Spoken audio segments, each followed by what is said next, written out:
What if the most powerful secrets were never lost, just hidden in plain sight? For centuries, the Knights Templar have been veiled in mystery. Crusaders, warriors, monks, and something far more. Behind their armor and oaths lay a deeper mission, guarded not by swords, but by blood. A lineage whispered through time, a legacy untouched by history books, and a truth buried beneath the surface of our modern world. Tonight, we trace the shadow of the Templar bloodlines, from their sacred vows to the silent corridors of influence they may still command. Was their order truly extinguished? Or did their power survive, disguised, encoded, alive? Close your eyes, breathe deep. Let us journey together into the forgotten chapters of history. This is the Templar Bloodlines, a hidden legacy of power. Did the Knights Templar secretly preserve a bloodline that changed the course of history? What if their rise to power wasn't just a crusade for wealth or religion, but a carefully orchestrated plan to protect a legacy older than civilization itself? Hidden in the shadows of history, buried under layers of secrets, is the true story of a lineage that could rewrite everything we thought we knew about the Templars. A bloodline that even today continues to hold untold power. The Templars, so shrouded in mystery and myth, were more than just medieval warriors. They were guardians of something much deeper, something that could have shaped the course of history in ways most of us never imagined. Join me as we journey through the labyrinth of this forgotten legacy. The story of the Knights Templar is one of intrigue, wealth, betrayal, and hidden power. A tale that starts in the heart of the Holy Land during the Crusades, where a group of knights first emerged, pledged to protect pilgrims on their dangerous journeys to sacred sites. What began as a noble mission, however, quickly transformed into something far more complicated. For centuries, the Templars accumulated unimaginable wealth and influence, their reputation growing far beyond the borders of the medieval world. They were known as the bankers of Europe, trusted by kings and queens, their coffers filled with riches and sacred relics. But what was their true purpose? Were they merely soldiers of Christ? Or were they protectors of something far more valuable, something that could change the course of history? As we dive deeper into the history of the Templars, we'll uncover stories that have been carefully buried by those in power. The arrest of the Templars in the early 14th century, ordered by King Philip IV of France, marked a pivotal moment in history. The knights were publicly disbanded, their leaders tortured, and their wealth seized. But what if the narrative we've been told is incomplete? What if their downfall wasn't just about greed, but about a darker, hidden agenda to silence a secret far too dangerous for the world to know? It is widely believed that the Templars went into hiding after their disbandment. But where did they go? Did they really vanish, or did they continue their work in the shadows, preserving their influence in secret? Some believe they fled to the remote regions of Europe to places like Scotland, where they blended into royal families and other noble houses, passing down a legacy, an ancient bloodline linked to royal and religious power. Others speculate that the Templars were never fully wiped out, their influence remaining just beneath the surface, quietly shaping global events throughout history. Before we venture further into the shadows, take a moment to subscribe so you never miss a secret that history has tried to forget. The Knights Templar began as a small group of French knights sworn to protect pilgrims traveling to the Holy Land during the Crusades. But their rise to power wasn't accidental.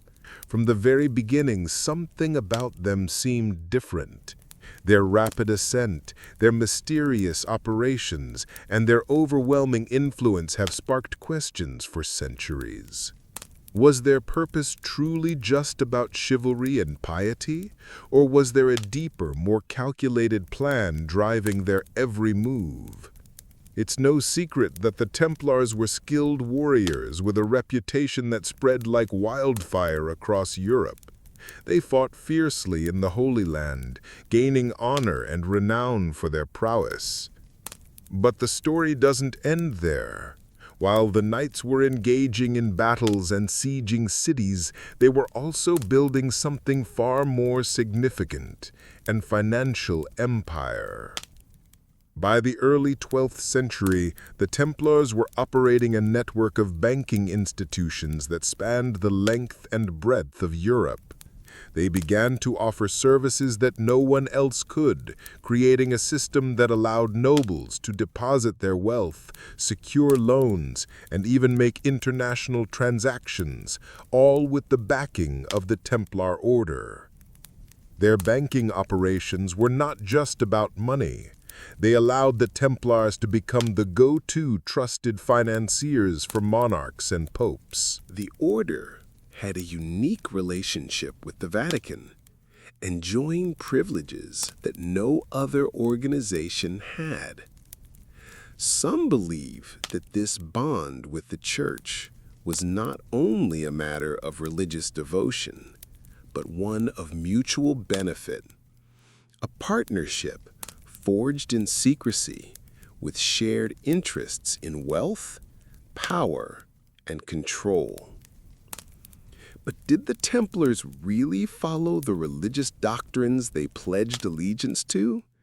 Or was there something else in play? As the Templars grew more influential, their reach expanded. They began to build castles and fortresses across Europe, laying the foundation for what would become a vast network of power and protection. But these were not mere military outposts.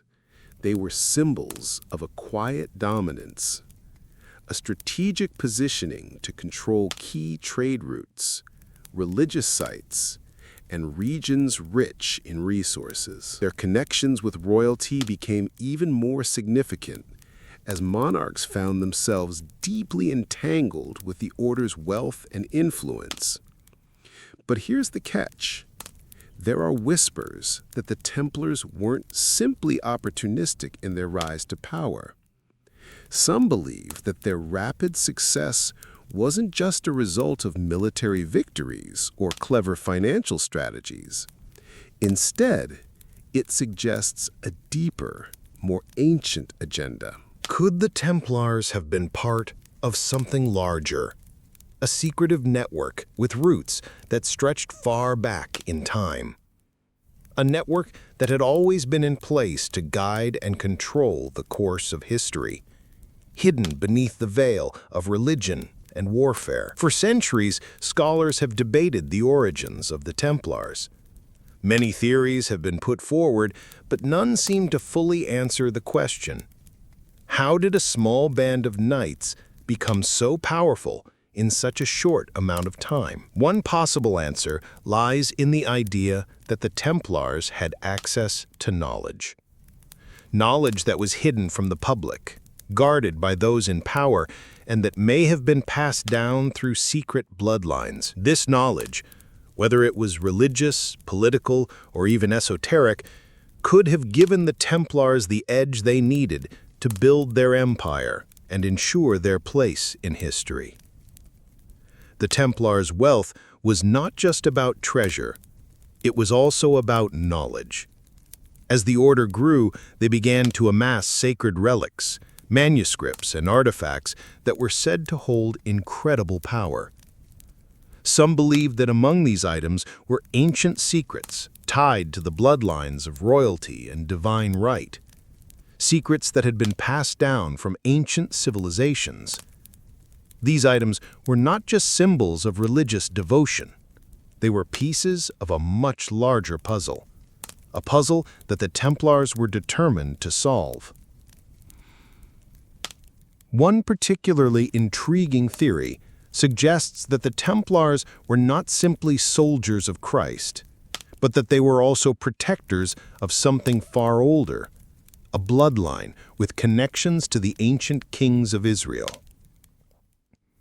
Could the Templars have been guarding this secret, keeping it hidden for centuries? Was their sudden rise to power part of a grand plan to safeguard this bloodline, one that stretched back to biblical times?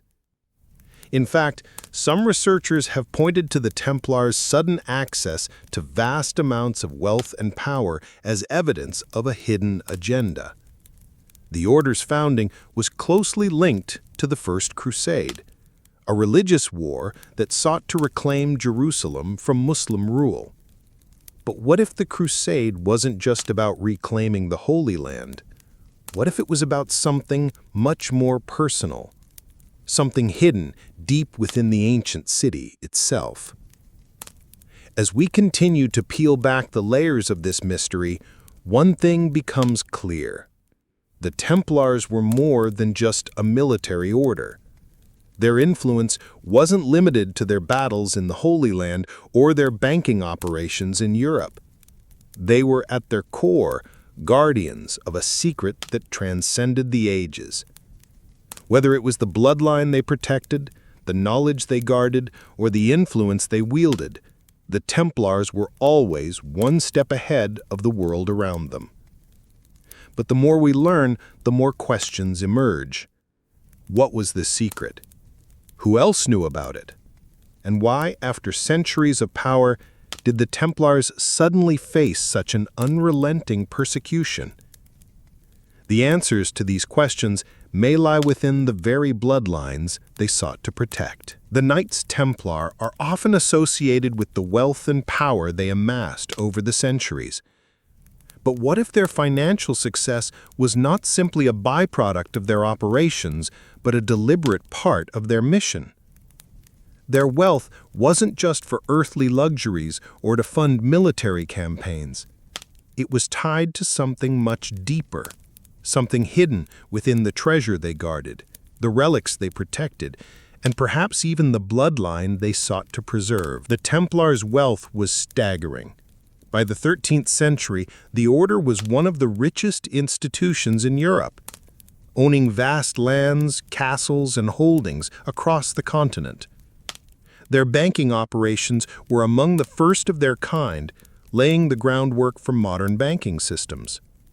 They offered a range of services from holding deposits to providing loans to kings, queens, and high-ranking nobles. This control over financial matters is often seen as one of the key reasons for the Templars' downfall. As their wealth grew, so did their influence, an influence that many monarchs began to see as a threat. King Philip II of France, one of the most notable figures in the Templars' tragic history, had a pressing need to finance his wars. To do so, he turned to the Templars, whose vast wealth he desired to seize. But what was it that made the Templars' wealth so significant? What made their riches so enticing? The answer might lie in the unique nature of their wealth. While other medieval institutions were focused on land and resources, the Templars' wealth was intangible. often based in their role as the financiers for European royalty. Their network extended beyond mere monetary exchanges. It was deeply entwined with secrets, codes, and perhaps even forbidden knowledge. Some researchers believe that the Templars didn't just hoard treasure. They accumulated relics and ancient manuscripts, some of which may have contained cryptic messages or instructions related to the bloodline they sought to protect. One of the most intriguing aspects of Templar wealth is the role of sacred relics in their collections. Among the most famous artifacts supposedly associated with the Templars is the Holy Grail, a relic that has been a subject of fascination for centuries. The Grail, according to legend, is not merely a chalice, but a symbol of something far greater. A divine right, a royal bloodline, or even a connection to the ancient kings of Israel. But if the Templars possessed such relics, what were they really guarding? Was the wealth they amassed a means to protect these sacred objects? Or was the wealth itself tied to the preservation of the bloodline? Perhaps the answer lies in a series of lesser-known relics associated with the Templars. Items that seem to transcend simple religious significance and take on a more enigmatic role. One such item is the famous Templar seal, a symbol that adorned their possessions and was said to carry a hidden meaning. The seal, which depicted two knights riding on a single horse, could be seen as an emblem of brotherhood. But its meaning may have been deeper. A representation of the dual nature of the Templars' mission. The knights who wore it were not only soldiers of Christ, but also protectors of something much older, a bloodline, or a secret far more ancient than the Crusades themselves. As the Templars grew in power and wealth, they became increasingly intertwined with the European nobility. The order's influence stretched into the highest echelons of society, where they were both revered and feared. Monarchs and popes turned to the Templars for financial support, and in return, the Templars gained access to the highest echelons of society. But it wasn't just money that they sought. The Templars' wealth was also a means to an end, a tool used to protect a secret that, if revealed, could change the world. The question remains, what was the true purpose behind the Templars' wealth? Was it simply to fund their operations? Or was there a deeper, more esoteric reason for their accumulation of riches? Could their wealth have been tied to the protection of the bloodline, the guardianship of knowledge, or the preservation of sacred relics that contained the key to understanding an ancient legacy? The wealth of the Templars was not just about gold or silver. It was about something far more valuable: power, secrecy, and the hidden knowledge that flowed through their ranks. But as with everything related to the Templars, nothing was as it seemed. Their financial empire may have been just the surface of something far more intricate, a network that connected the past, the present, and possibly even the future. And then, as the Templars' power grew, Their downfall came swiftly. Their once staggering wealth was seized by those who feared them, their assets frozen, and their order disbanded by the very kings and popes who had once relied on them. Was this simply a matter of greed? Or was there a darker force at play, one that sought to erase the Templars' influence and hide the truth they had been protecting for centuries? But even in their downfall, the question persists. What was the true nature of the Templars' wealth, and what exactly did they seek to protect with all the riches they amassed? The answer may lie in the very bloodlines they fought to preserve, a secret that even today remains hidden beneath the surface of history. The history of the Templars is often told as the story of medieval knights, brave soldiers fighting for faith, treasure, and honor. But what if this story, as it is known, is only half the truth?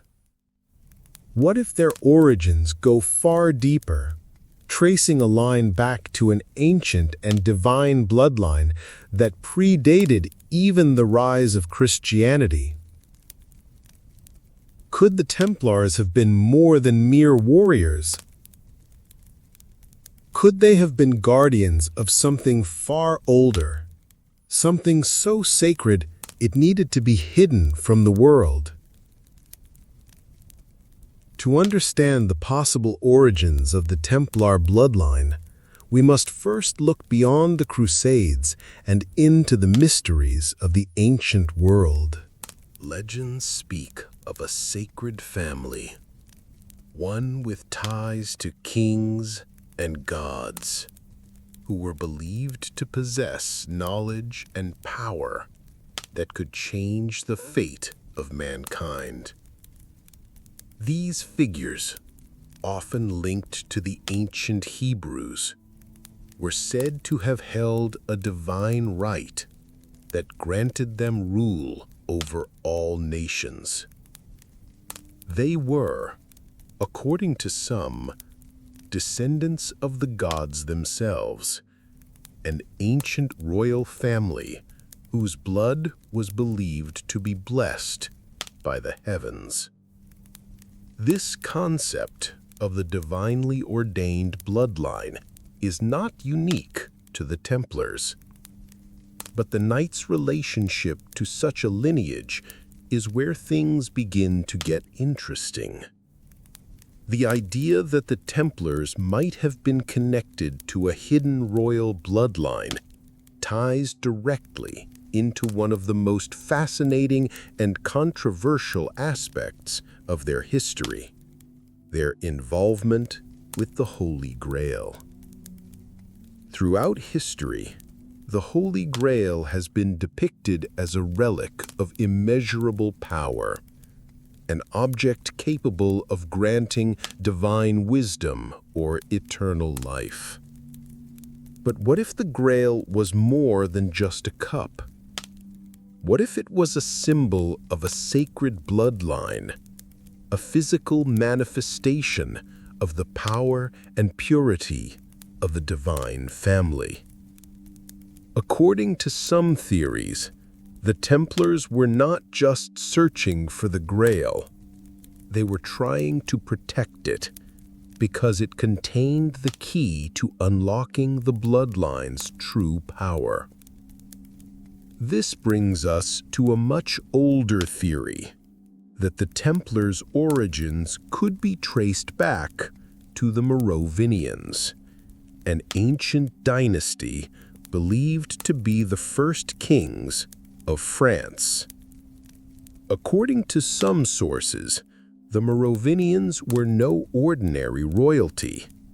They were said to be descended from the ancient blood of the biblical King David, and their lineage was believed to hold divine favor.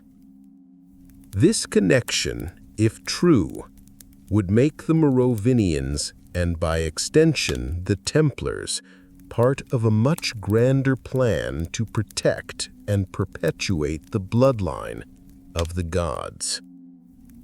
The Merovingian theory has long been controversial. Some dismiss it as fantasy, a romanticized myth invented by modern authors to explain the mysterious history of the French monarchy. But others argue that there is a wealth of historical evidence that links the Merovingians to ancient bloodlines far older than the Christian era. This theory posits that the Merovingians were not just kings, but the direct descendants of a royal bloodline that extended all the way back to the time of the biblical patriarchs. If this is true, then it would make sense that the Templars, as guardians of sacred knowledge, would be entrusted with the protection of this bloodline. But there's more. If the Merovingians were indeed descendants of the ancient bloodline, could the Templars have been chosen to guard their legacy? Some researchers believe that the Templars were not merely soldiers or bankers, but custodians of a secret that could alter the course of history. This secret, they argue, was tied to the preservation of this ancient bloodline, a family whose true power was not just political, but spiritual. So, why would the Templars hide such a lineage? If they were tasked with preserving the bloodline, it would have been necessary for them to operate in secrecy, keeping the knowledge of their true mission hidden from the world.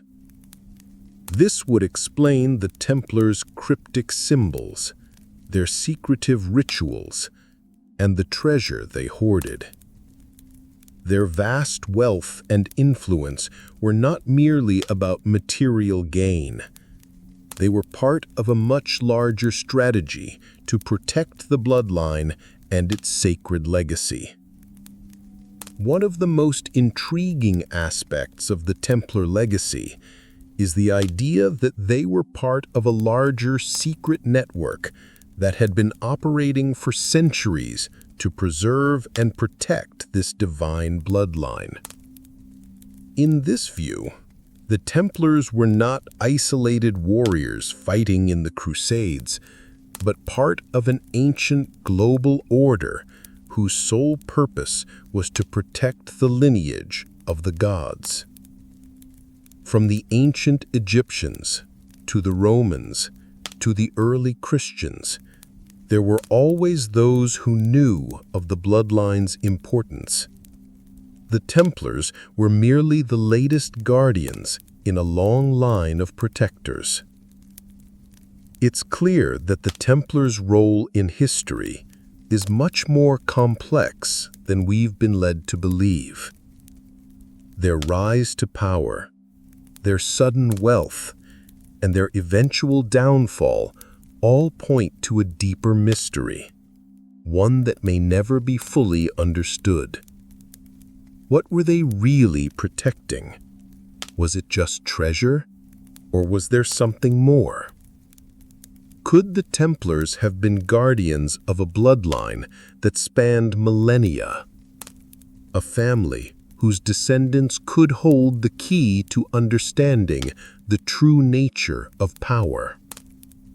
This theory challenges everything we think we know about the Templars and their place in history. It suggests that their mission was not just about wealth or war. It was about the preservation of a sacred family, a lineage whose secrets were so powerful that they had to be kept hidden from the world. But the more we explore this possibility, the more questions arise. If the Templars were truly protectors of this bloodline, who were their enemies? Who wanted this secret buried, and why? As we move forward, we'll delve deeper into the mysteries of the Templar legacy, exploring the ancient origins of their bloodline and the far-reaching consequences of their guardianship. But for now, let's keep the questions in mind. What if the Templars' true purpose was not to defend the Christian faith, but to safeguard a secret bloodline hidden from the world for centuries? To truly understand the mystery of the Templar bloodline, we must delve into the depths of one of history's most elusive and enigmatic objects, the Ark of the Covenant. The Ark, a sacred relic of ancient Israel, has been a subject of fascination for centuries. Described in the Bible as a gold-plated wooden chest that contained the Ten Commandments, the Ark is said to hold an immense power, capable of transforming the course of history. But the real question is, what role did the Templars play in its mystery? Did they protect it? Did they find it? Or did they perhaps know of its true significance, a knowledge that could shape the very foundations of the world? The Ark of the Covenant is often depicted in popular culture as a holy artifact, a symbol of divine power. But its true significance goes beyond religious symbolism. It's tied to something much deeper, to a legacy of knowledge and power that stretches back to the very origins of civilization. The idea that the Templars might have been involved with the Ark is not just a fanciful theory, but one rooted in history, legend, and some tantalizing clues hidden throughout the Templars' own mystique. One of the most intriguing theories suggests that the Templars, during their time in Jerusalem, discovered the Ark hidden beneath the Temple of Solomon.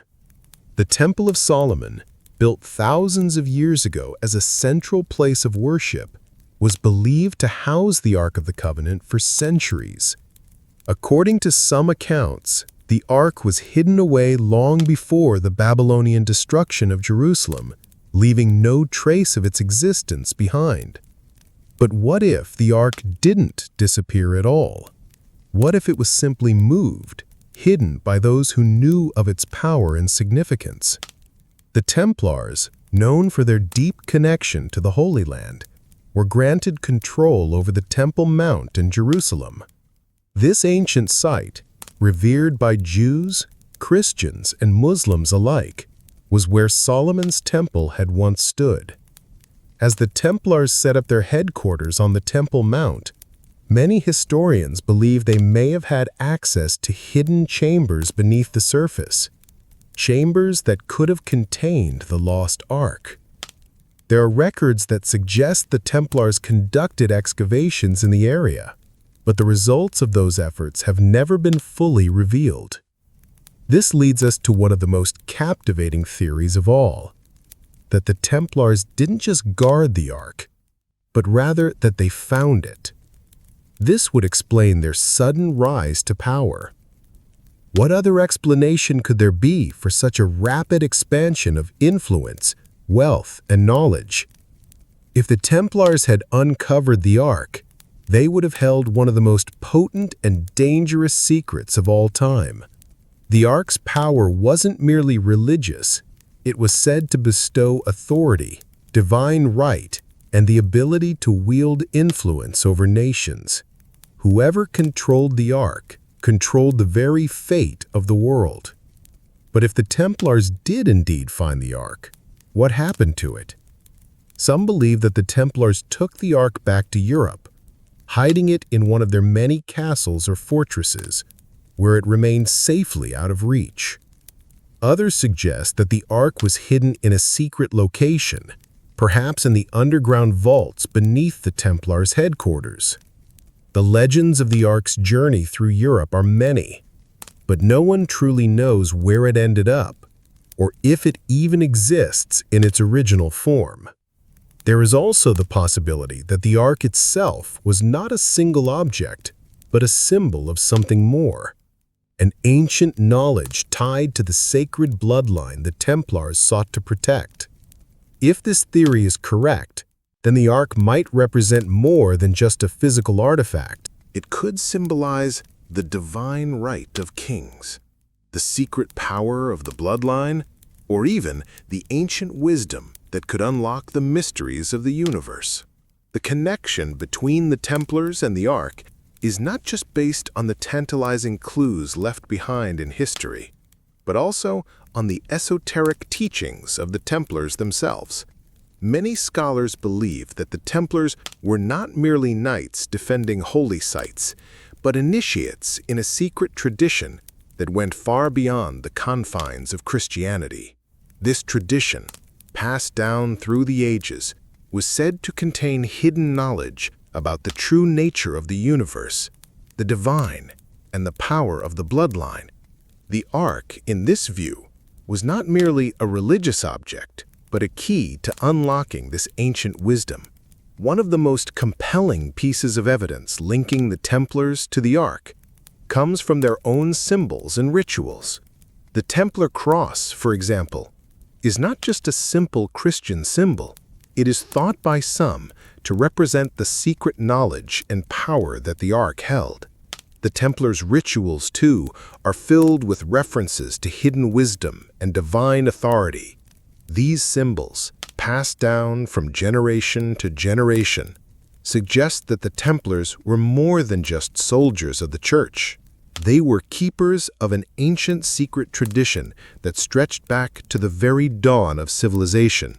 But if the Templars were indeed protectors of the Ark, what did they do with it? Did they keep it hidden, guarding its secrets from the world? Or did they use it to further their own power and influence, as some believe?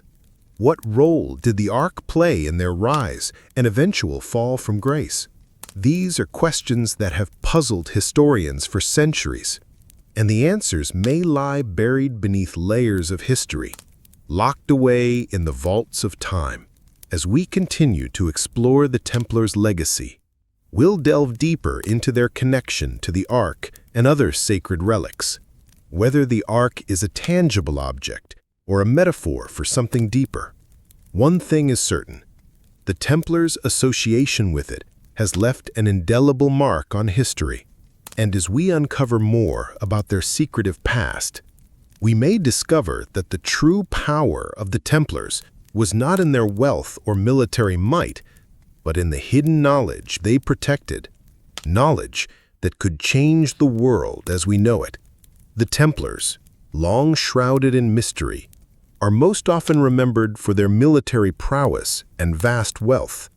Yet, it's their mysterious relics that may hold the key to understanding the true depth of their influence.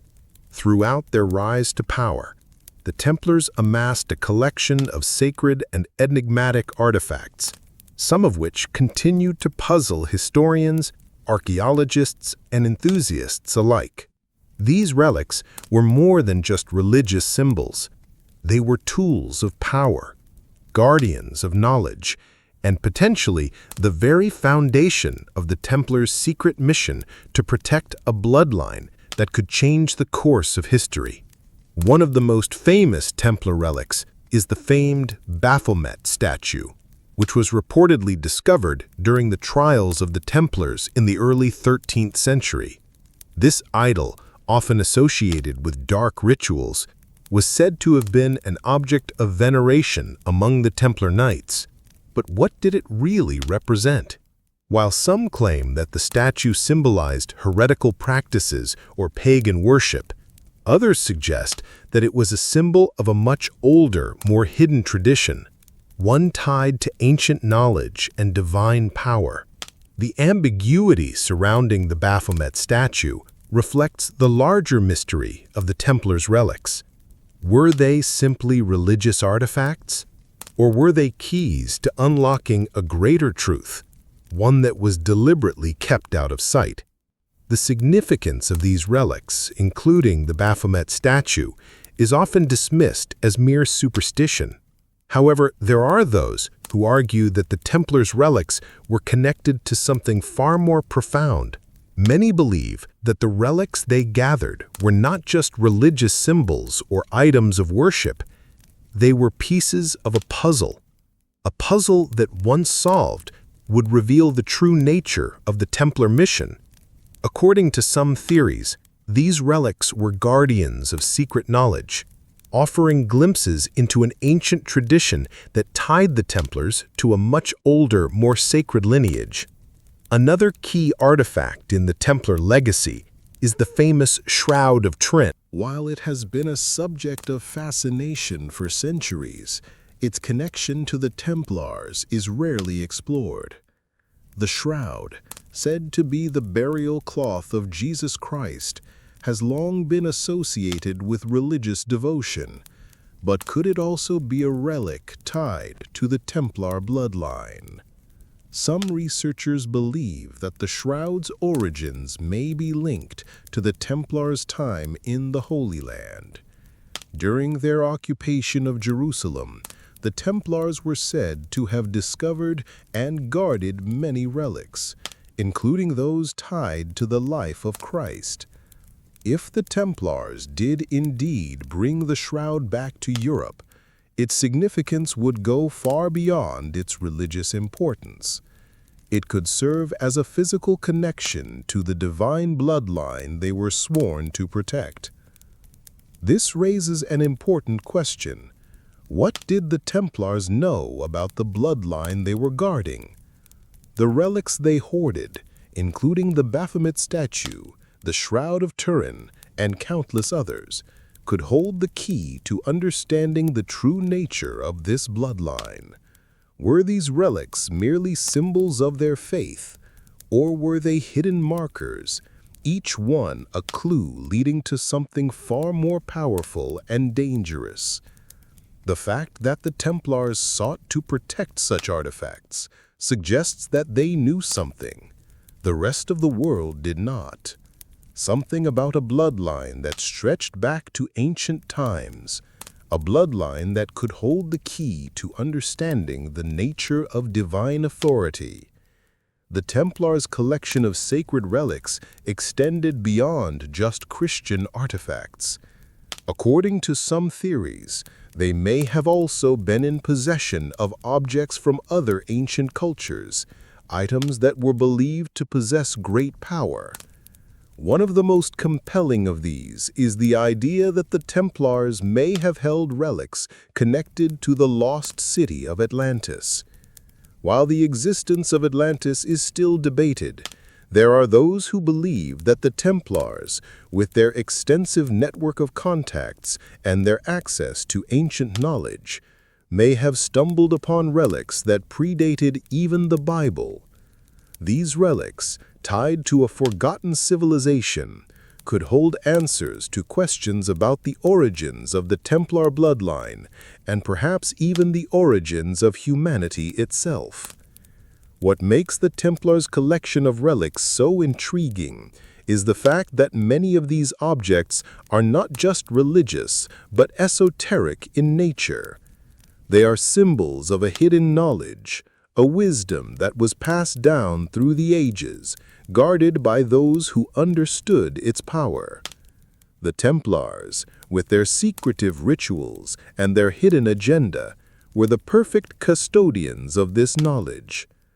Their relics were not just items of worship, they were keys to unlocking a deeper understanding of the world, of divine right, and of the bloodline they were sworn to protect.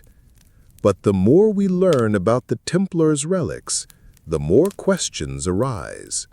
Where did they find these objects? Who else knew about their significance? And why were they so desperate to protect them? The answers to these questions are buried beneath layers of history, obscured by the passage of time. Yet even as the Templars were persecuted and their wealth seized, these relics remained hidden. What were they really protecting? Was it treasure, knowledge, or was it something far more profound? A bloodline that could alter the course of history? As we continue to explore the mysteries of the Templar legacy, we must ask ourselves, what if the Templars' true power was never about their military might, their wealth, or even their religious devotion? What if their real strength lay in the secrets they guarded, the relics they collected, each one a piece of a puzzle that, when put together, could reveal the true purpose of their order? In the end, the relics may hold the key to understanding not only the Templars, but the hidden bloodline they fought to protect. A bloodline that may still be alive today, hidden from the world. The Knight Templars' sudden downfall in the early 14th century is one of the most dramatic moments in history. For centuries, the order had thrived, building an empire of wealth, influence, and secrecy. Yet in the blink of an eye, the Templars were betrayed. Their leaders were arrested, tortured, and executed, their assets seized, and their order disbanded. The cause of their downfall is often told as the greed of King Philip IV of France, whose mounting debts to the Templars drove him to desperate measures. But this simplistic explanation barely scratches the surface. Could there have been more at play?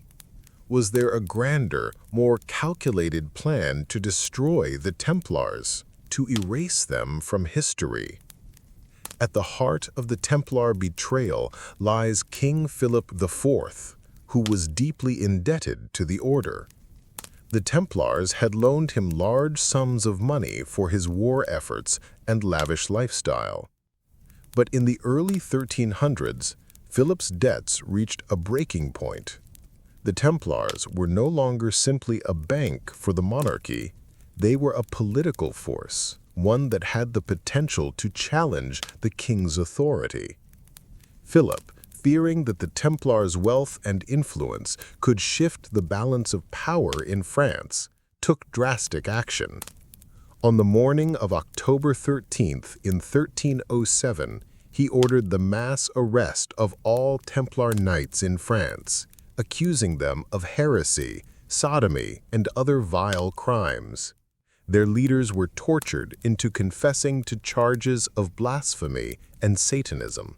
And ultimately, Jacques de Molay, the Grand Master of the Templars, was burned at the stake. However, this narrative raises more questions than answers. If the Templars were truly guilty of the crimes Philip accused them of, why was the evidence so thin? And why did Philip take such extreme measures to eradicate them, not just in France, but across Europe? Some historians argue that the charges of heresy were fabricated to justify Philip's grab for power. But what if there was more to the story? What if Philip's real fear wasn't just the Templars' wealth, but the secret they protected, the ancient bloodline that could upend the monarchy and the established order of the world? One theory suggests that the Templars were not just targeted because of their wealth or influence, but because they were the guardians of a secret, an ancient secret about a bloodline that stretched back millennia. This bloodline, tied to the sacred kings of Israel, represented a divine right that could challenge the legitimacy of monarchies across Europe. The power of this bloodline, if revealed, would undermine the very foundations of royal authority. It is said that Philip, a monarch desperate to maintain his hold on power, saw the Templars as a direct threat to his throne and to the entire structure of European royalty. In this light, the persecution of the Templars can be seen as part of a larger coordinated effort to erase a powerful bloodline from history. This wasn't just a matter of wealth or political rivalry. It was about controlling the narrative of royal power and ensuring that the true source of that power remained hidden. By disbanding the Templars, seizing their wealth, and executing their leaders, Philip sought to eliminate any trace of the secret that the Templars had guarded for centuries. But the question remains, what was that secret? Was it a bloodline tied to ancient kings, to the sacred rights of rulers who had once held dominion over the world? Some researchers speculate that the Templars were not just defending the bloodline of Christ, as commonly believed, but a royal family that had been divinely chosen to rule. This family, the descendants of ancient kings, would have been considered a threat to the established European powers, and if revealed, could have shifted the balance of political and religious authority. Philip's decision to execute Jacques de Molay, the Grand Master, may have been his desperate attempt to extinguish the bloodline once and for all. But despite Philip's efforts, the story of the Templars did not end with their persecution. While the order was officially disbanded, many believe that the Templars did not simply vanish into history. In fact, there is evidence to suggest that the Templars went underground, continuing their work in secret, preserving the bloodline and the knowledge they had guarded for centuries.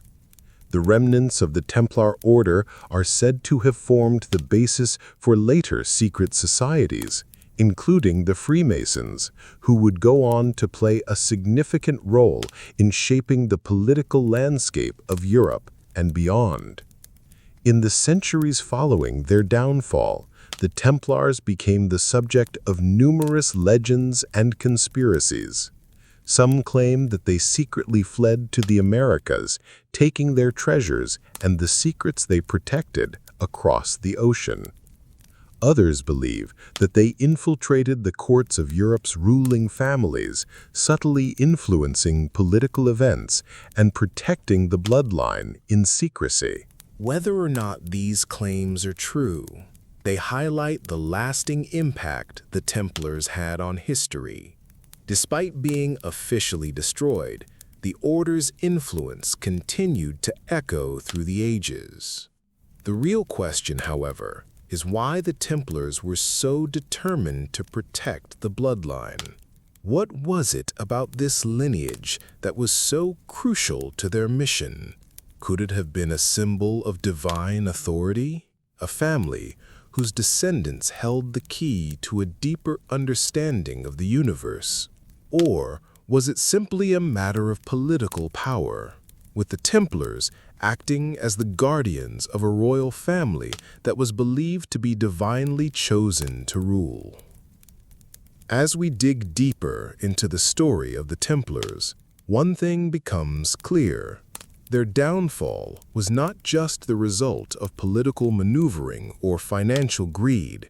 It was the culmination of a much larger, more profound struggle, one that spanned centuries and involved the defense of a secret that's so powerful it could change the very course of history. The betrayal of the Templars wasn't just an attack on a military order. It was an attempt to erase a legacy that could never be fully understood. A bloodline whose true significance remains hidden even to this day. The downfall of the Templars in the early 14th century left a power vacuum that no one truly anticipated. With the Order's wealth seized, its leaders executed, and its archives destroyed, the Templars appeared to vanish from history. Yet, in the centuries that followed, whispers began to circulate. Whispers of a surviving Templar network operating in the shadows, its influence still shaping world events. From the ashes of the Templar Order, new secret societies began to emerge. Societies that were said to carry the hidden legacy of the Templars, guarding the bloodline they had fought to protect. One of the most famous of these societies is the Freemasons. Known today as a fraternal organization dedicated to moral and spiritual values, the Freemasons have long been associated with secrecy, power, and the preservation of hidden knowledge. But what if the origins of the Freemasons can be traced back to the Templars themselves? Could the Freemasons, with their elaborate rituals and symbols, be the modern-day heirs to the Templar legacy? There is compelling evidence that suggests the Freemasons inherited much more than just the Templars' secrecy. They may have inherited their mission as well. Many of the symbols used by the Freemasons, such as the square and compass, have been linked to Templar iconography. Even more intriguing are the legends and myths that surround the origins of Freemasonry. Some claim that the Freemasons were founded by Templar knights who, after the order was disbanded, went into hiding and formed a new society to continue their work in secret. According to this theory, the Freemasons were not merely a group of men dedicated to charitable works, but rather a continuation of the Templar mission to protect the ancient bloodline and preserve the hidden knowledge that had been passed down through the ages. But the connection between the Templars and the Freemasons is not the only link between modern secret societies and the ancient order. Over the centuries, many other societies have emerged, each claiming to hold a piece of the Templar legacy. The Rosicrucians, for example, are another secret society that is often linked to the Templars. This mystical order, which rose to prominence in the early 16th century, was said to possess ancient knowledge about the cosmos and the divine. Like the Freemasons, the Rosicrucians were steeped in secrecy, with their members bound by oaths to protect the knowledge they held. Some researchers argue that the Rosicrucians, too, are the spiritual descendants of the Templars, tasked with guarding the same sacred truths that the order once protected. Throughout history, the Templars' legacy has been transmitted through these secret societies, each one claiming to carry forward the ancient mission of the order. These societies, shrouded in secrecy and mystery, have continued to operate in the shadows, influencing politics, religion, and culture in ways that are often hidden from the public eye. Some believe that these secret societies, operating through a network of elites, are still working to protect the bloodline that Templars guarded, hidden in plain sight, just as the Templars themselves once did. But what exactly is the connection between these secret societies and the Templar bloodline? Is it possible that the bloodline of the ancient kings, the very family that the Templars sought to protect, is still alive today? Could modern secret societies be the custodians of this legacy, working in the shadows to preserve a bloodline that has the power to change the world? To understand the potential connection, we must examine the symbols and rituals of these societies. The Freemasons, for example, use symbols such as the all-seeing eye, the compass, and the square, symbols that have been associated with the Templars for centuries. These symbols, often seen in Masonic lodges and on important buildings, may represent more than just moral teachings. They could be markers guiding initiates to a deeper truth about the hidden bloodline. Similarly, the Rosicrucians are known for their use of alchemical and mystical symbols, many of which seem to echo Templar iconography. These symbols may hold the key to understanding the true mission of the secret societies, preserving a bloodline that transcends time and which could, if revealed, alter the course of history.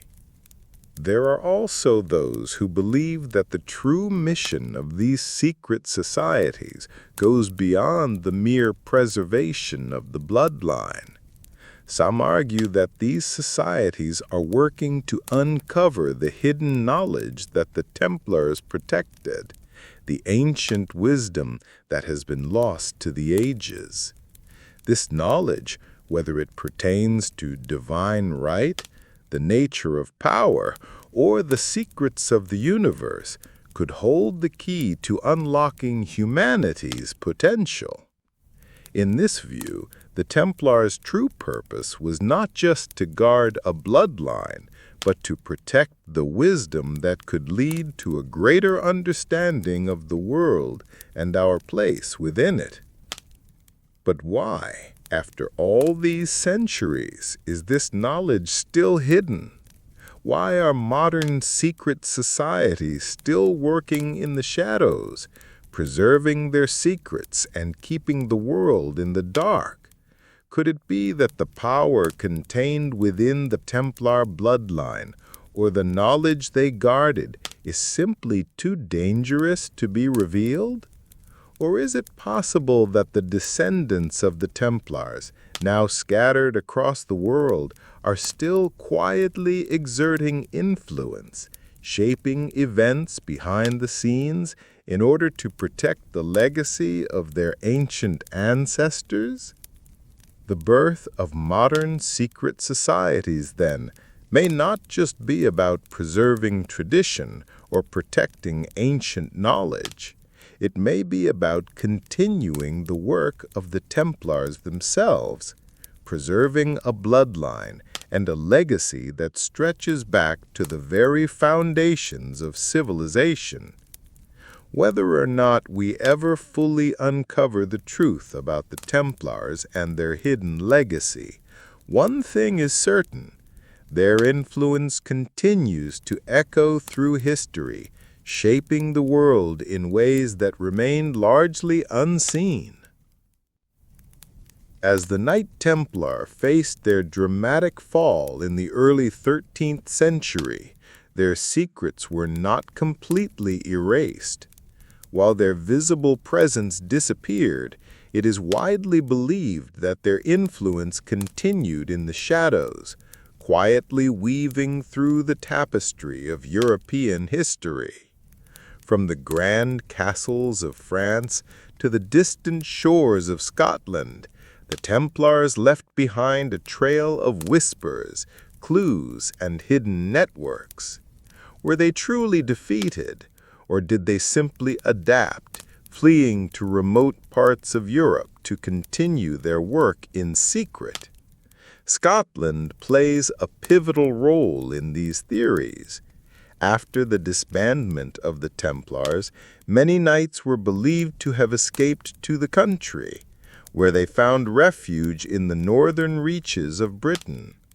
The legend of their escape, especially to Scotland, is tightly interwoven with the idea that the Templars were not just seeking sanctuary, but actively continuing their mission. Scotland, at the time, was a country on the fringes of European power, with a royal family whose bloodline and allegiances were often at odds with the power structures in place in England and France. It is in Scotland that the Templars' legacy may have flourished in ways hidden from the broader historical record. The connection between the Templars and Scotland has been the subject of much speculation. One compelling aspect is the role of the Knights Templar in the construction of certain key sites, most notably Rosslyn Chapel, located near Edinburgh. Built in the early 15th century, Rosslyn Chapel is often cited as a place deeply connected to Templar symbolism. The chapel is decorated with intricate carvings and symbols that seem to evoke Templar iconography, including references to the Knight's connection to sacred geometry, the Holy Grail, and ancient mysteries. It has long been speculated that the chapel was either built or heavily influenced by Templar knights, who, in their exile, sought to create a safe haven for the secrets they had once guarded. Rosslyn Chapel, however, is not the only trace of Templar influence in Scotland. Several castles and strongholds built by the Templars have been found across the country. These sites, often remote and difficult to access, seem to suggest that the Templars, if they did indeed make their way to Scotland, were setting up strongholds from which they could continue their hidden operations. It is believed that these strongholds were more than just places of protection. They were also sanctuaries for the Templar relics, knowledge, and perhaps most importantly, their bloodline. It is in these castles that the Templars may have quietly perpetuated the very legacy they had been forced to protect, shielded from the political turmoil of mainland Europe. But the Templars were not only active in Scotland. Their influence is said to have spread throughout Europe, particularly to regions where they had strong networks before their fall. Spain, Portugal, and parts of Italy are often mentioned as areas where surviving Templars may have continued their work. These regions had long-standing connections to the Templars, who had fought in the Iberian Peninsula during the Reconquista and had a strong presence in Italy, especially in the Papal States. It is not out of the question that these knights, whether they were remnants of the original Templar order or their successors, maintained covert operations to safeguard the secrets of the bloodline they had sworn to protect. The notion that the Templars had a continuing presence in these regions is further supported by stories of hidden treasure and cryptic documents across Europe. There have long-standing rumors of Templar treasure hidden in secret vaults and caves, relics believed to hold keys to a greater understanding of the ancient bloodline. Many of these treasures are said to be hidden beneath the very lands that the Templars once controlled, waiting for the right time to be unearthed. Could these hidden treasures be more than just riches? What if they contained artifacts, scrolls, or even genealogical records that would confirm the existence of the sacred bloodline the Templars protected? The Templars' efforts to conceal their treasures and their bloodline were not just about hiding material wealth. They were preserving the very foundation of their order's mission. The surviving knights, in their efforts to maintain secrecy, may have gone as far as to embed the knowledge of the bloodline into local myths and legends. From the famous tales of the Holy Grail to the hidden knowledge contained within ancient manuscripts, these symbols and stories could serve as codes, ways to protect the truth until it was safe to reveal. As we examine these connections, it becomes clear that the Templars were not merely trying to evade the persecution they faced.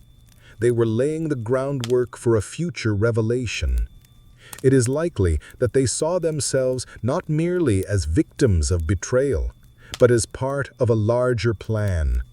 They believed that their mission would one day be completed, and the secrets they had guarded would be uncovered. The bloodline they sought to protect would once again rise to prominence, and with it the knowledge and power that had so carefully been hidden. Yet even as these secrets began to spread across Europe, the question remains, who were the true descendants of the Templars? Was it the royal families that took refuge in these hidden strongholds? Or was it a select few individuals marked by birthright who carried the key to unlocking the Templars' greatest mystery? Even today, the search for the Templar legacy continues, with many believing that the bloodline they protected is still with us, albeit hidden from the eyes of the world. As we trace this trail of secrets, we must also remember that history is rarely linear, and the Templars' story is far from over. The hidden corners of Europe are still full of unexplained mysteries, sites that may yet hold the answers to some of the world's oldest and most profound questions. In the aftermath of the Templars' suppression, one region stands out as a potential refuge for the surviving knights: Scotland. Not only did the Templars seek sanctuary there, but their influence is thought to have shaped the very foundations of Scottish history and monarchy. The connection between the Templars and Scotland runs deep, with numerous theories suggesting that the Templars may have been more than mere exiles. They were active participants in the shaping of Scotland's royal bloodline and its future. The question is, how did Scotland become the key to preserving the Templar legacy? Scotland during the early 14th century was in a unique position. While much of Europe was embroiled in political turmoil and war, Scotland remained a relatively autonomous kingdom. With its royal family fighting to maintain independence from England, Scotland became a haven for those seeking refuge from the shifting tides of European power. And it's here, in the rugged highlands and lowlands of Scotland, that many believe the Templars found a second life. The most famous connection between the Templars and Scotland lies in the Battle of Bannockburn in 1314. This pivotal battle, which resulted in the Scottish victory over the English forces, is often cited as a turning point in Scotland's struggle for independence. Some researchers believe that the Templars, in their new role as protectors of the Scottish monarchy, played a crucial part in the success of the battle. According to this theory, the Templars, who had long established ties with the Scottish nobility, offered not only military support but strategic guidance, preserving the independence of Scotland and securing their place within the kingdom. Moreover, there are claims that the Templars were directly involved in the establishment of the Scottish Rite of Freemasonry, which traces its roots back to medieval Scotland. This connection is highly significant because the Freemasons, with their elaborate rituals, symbols, and secret knowledge, are often considered the modern heirs to the Templar legacy. The origins of Freemasonry are clouded in mystery, but many of its symbols and teachings are said to derive from Templar iconography. If the Templars truly fled to Scotland, they may have embedded their ancient traditions within the fabric of the Scottish Rite, ensuring that their secrets would be passed down through generations. Rosslyn Chapel, located just outside Edinburgh, serves as another key piece of the puzzle. Built in the 15th century, it is famously tied to both the Templars and the Freemasons. The chapel is filled with mysterious symbols, many of which are linked to Templar mysticism and sacred geometry. The chapel's intricate carvings, particularly those depicting biblical and alchemical imagery, have long been the subject of speculation. Was it simply a place of worship, or was it a secret temple built to house the knowledge and relics of the Templars? Some researchers argue that Rosslyn Chapel was constructed with the specific purpose of preserving the Templar legacy in Scotland, with its symbolism serving as a coded message to those who could decode it. Additionally, the architecture of Rosslyn Chapel itself is deeply linked to Templar symbolism. One of the most notable features of the chapel is the apprentice pillar, which is said to represent the Templars' journey from secrecy to enlightenment. The pillar's mysterious design, with its intricate carvings, is thought to encode the secret knowledge that the Templars carried with them into exile. For centuries, it has been a symbol of the Templars' hidden mission in Scotland, a mission that may have involved not only the preservation of their treasure and relics, but also the protection of a sacred bloodline. The Templar legacy in Scotland extends beyond just Rosslyn Chapel and the Battle of Bannockburn. According to some legends, the Templars were instrumental in the establishment of the Stewart dynasty, which ruled Scotland from the 14th to the 17th centuries. The Stewart family, known for their claim to the Scottish throne, is believed by some to be linked to the Templar bloodline. This theory suggests that the Stewart family was descended from a secret union between a Templar knight and a royal Scottish woman, creating a bloodline that would serve as the rightful heirs to both the Templar legacy and the throne of Scotland. This idea is supported by the presence of Templar symbols in Stewart royal iconography. The use of the double-headed eagle, for example, which is a prominent symbol in both Templar and royal heraldry, is thought to be a sign of the deep connection between the Templars and the Scottish monarchy. The Stewart family, with their royal claim, may have served as a modern-day extension of the Templars' mission, continuing the work of preserving the sacred bloodline that had been protected for centuries. Whether or not the Templars directly influenced the formation of the Stewart dynasty, their legacy is undeniably woven into the fabric of Scottish history.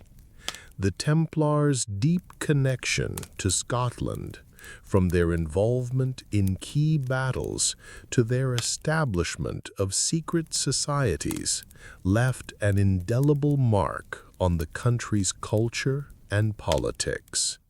In many ways, Scotland became a bastion for the Templars, a place where their secrets were protected, their bloodline preserved, and their influence quietly sustained.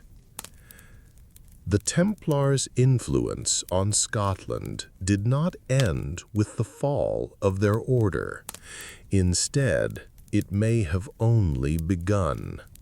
The royal bloodline they sought to protect, their sacred knowledge, and their secret mission continued to resonate within the structures of Scottish society. And as we continue to explore the mysteries of the Templar legacy, we must ask, what if the story of the Templars in Scotland is not just a chapter in history, but a key to unlocking the hidden truths of our world today? As the Templars faced persecution and exile, many believed they carried a secret that could change the world, their protection of a sacred bloodline. But what if that bloodline wasn't just any royal family? What if it was the Merovingian dynasty, the mysterious and ancient kings of France? The Merovingians were said to be descended from the early kings of France, but their origins have long been shrouded in mystery.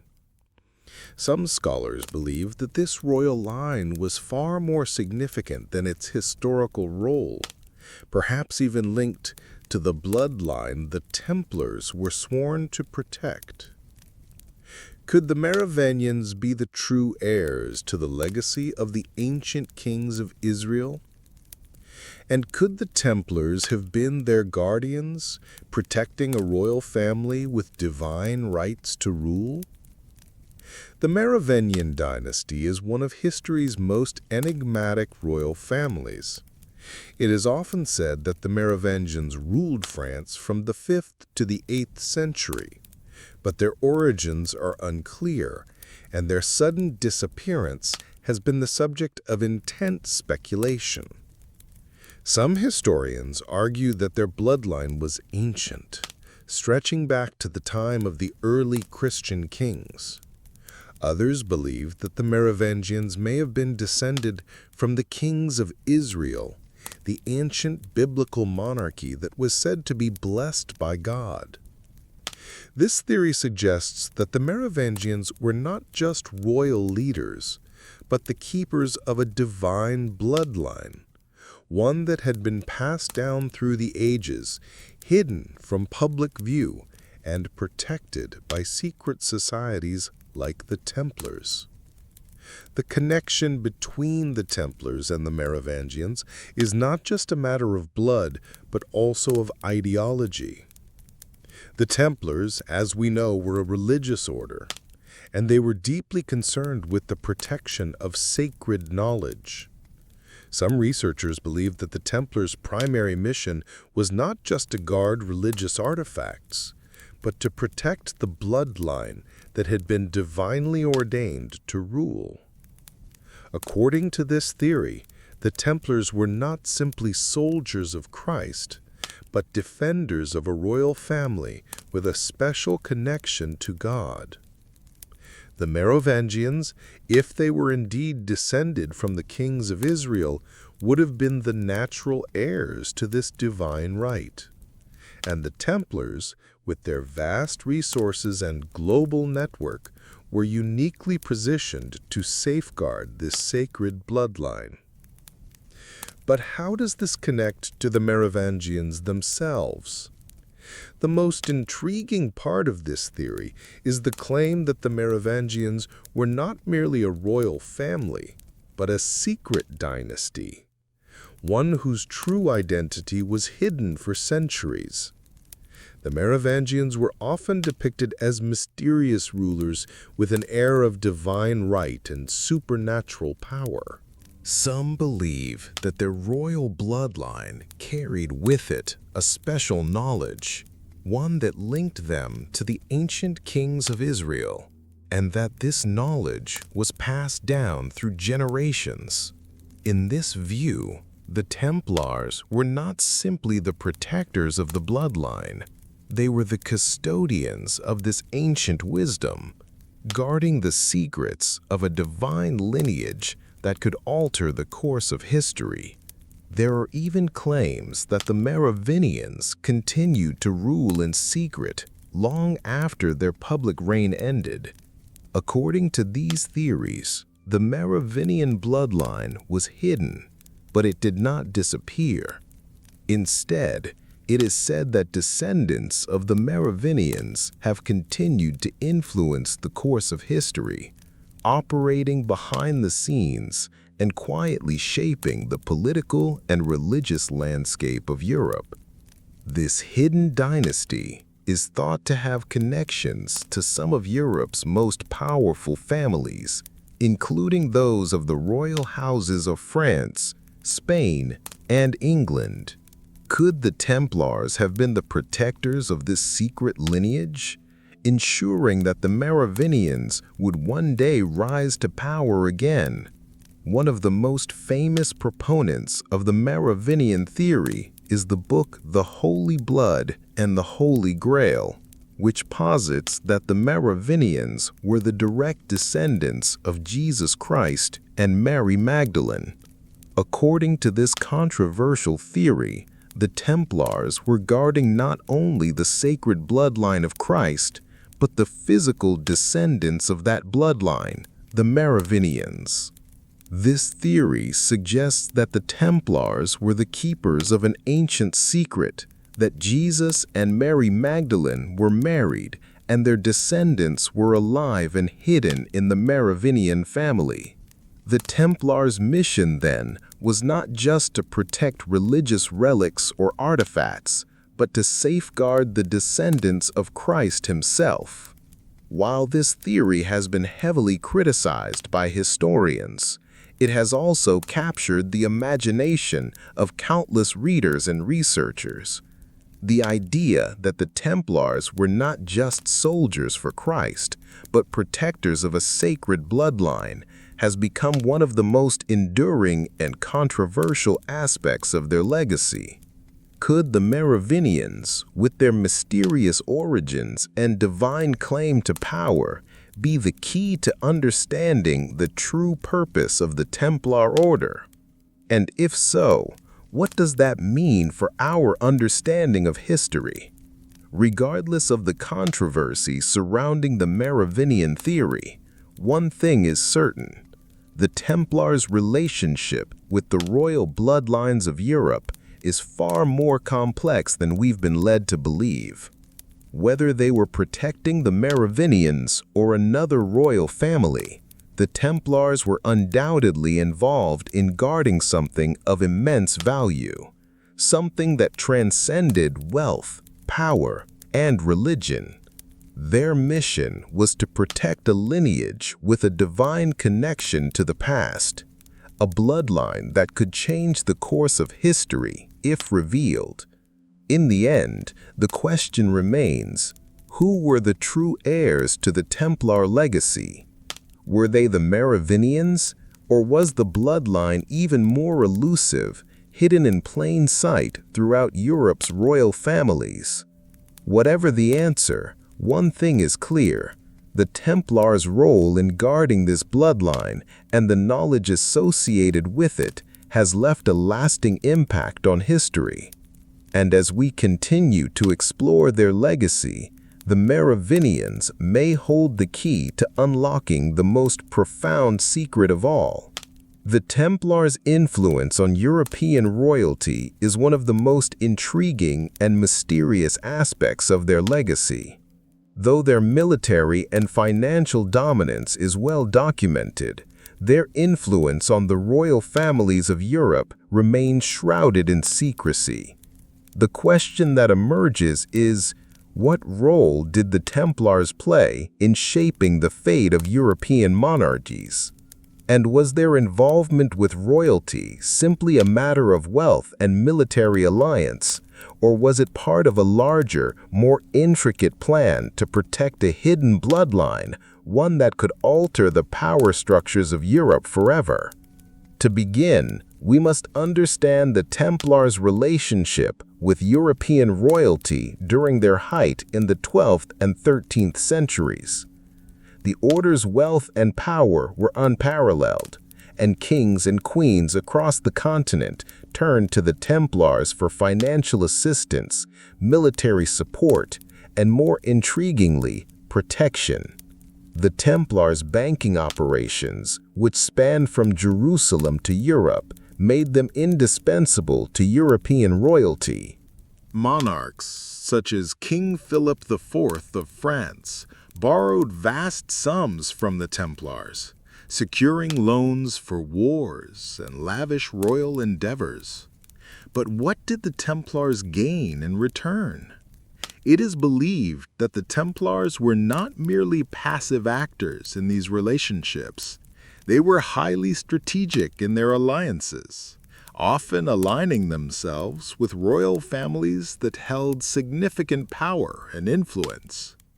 But beyond mere alliances, the Templars' connection to royalty may have been more profound.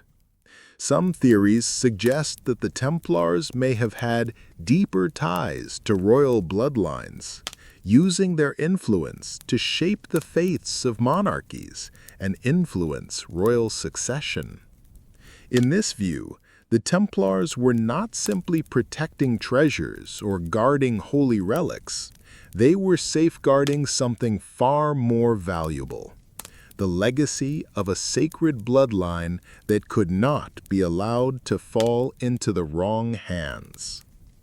One of the most compelling theories about the Templars' influence on royalty centers around the idea that they may have secretly intermarried with royal families, planting the seeds for an enduring legacy.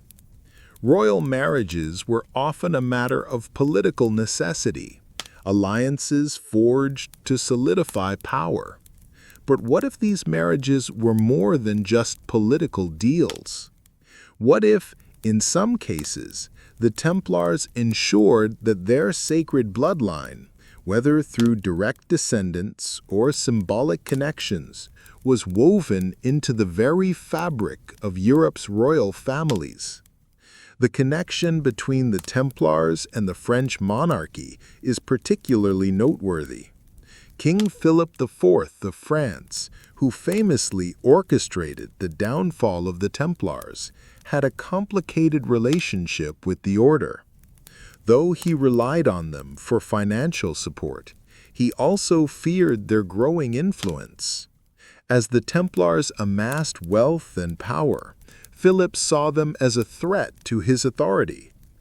The theory that Philip may have been motivated not only by greed, but also by a desire to control the Templars' secrets, particularly the knowledge of the bloodline they were protecting, has gained traction in historical research.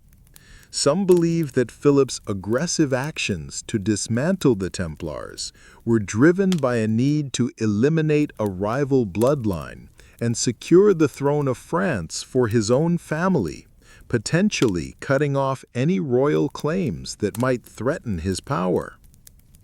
But it's not just the French monarchy that has ties to the Templars. The British royal family has also been linked to the Templars, though the connections are less direct. Throughout the medieval period, England maintained close ties with the Templars, and many English monarchs, including King Henry II and King Richard the Lionheart, had dealings with the order.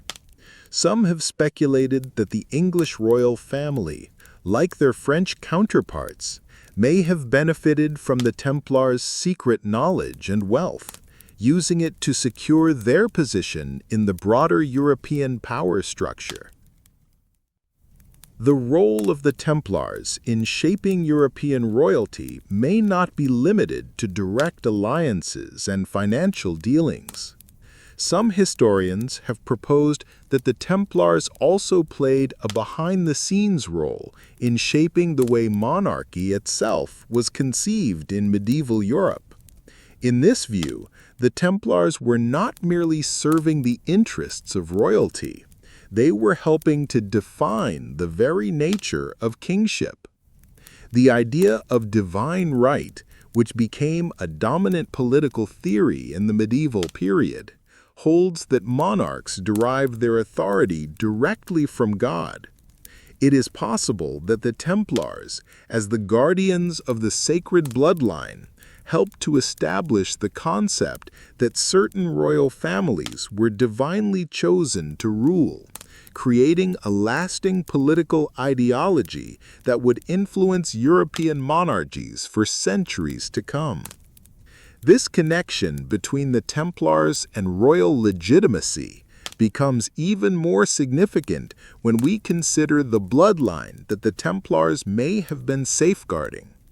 If the Templars were indeed safeguarding the bloodline of a royal family descended from ancient kings, whether the Merovingians or another divine lineage, then their role in shaping royalty becomes even more profound. The Templars may have viewed themselves not just as knights, but as protectors of a divinely ordained order, ensuring that the rightful heirs to the throne were placed in positions of power. This would explain why the Templars were so selective in their alliances, carefully choosing royal families that had the potential to secure the future of this sacred bloodline. The royal influence that the Templars wielded was not just about military strength or financial power. It was about the very concept of authority. In many ways, the Templars helped to define what it meant to be a ruler, shaping the idea that kingship was not just a political position, but a divine calling. As protectors of the bloodline, the Templars were in essence the guardians of divine right.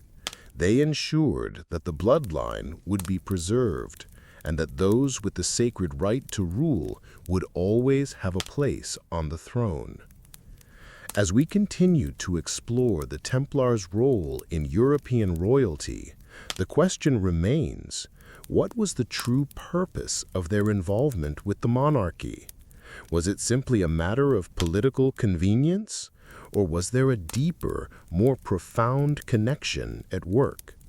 The Templars' legacy in royal history is far from simple. It is a story of power, secrecy, and a bloodline that may have shaped the fate of nations for centuries. Hidden away in the hills of southern France lies one of the most enduring mysteries associated with the Templars, the village of Rennes-le-Chateau.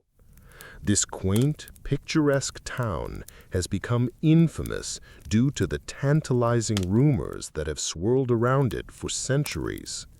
According to legend, Rennes-le-Chateau is home to one of the greatest secrets in history, a secret tied directly to the Knights Templar and the bloodline they were sworn to protect.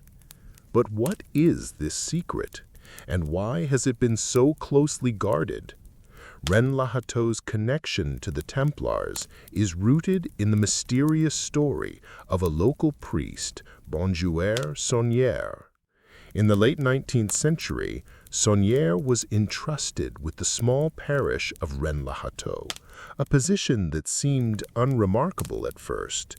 However, within a few years of taking up his post, Sauniere's life took a strange turn.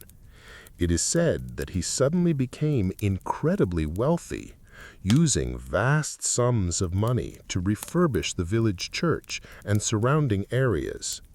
The source of his newfound fortune was unclear, but rumors soon began to circulate that he had uncovered a great secret, something buried beneath the very land he lived on. One of the key elements of this story involves Sauniere's restoration of the local church, the Church of St. Mary Magdalene. During his renovation work, Sauniere allegedly discovered something hidden in the church, possibly an ancient treasure or a long-lost secret. The most famous of these discoveries was a set of cryptic parchments, which some believed contained clues to a deeper mystery.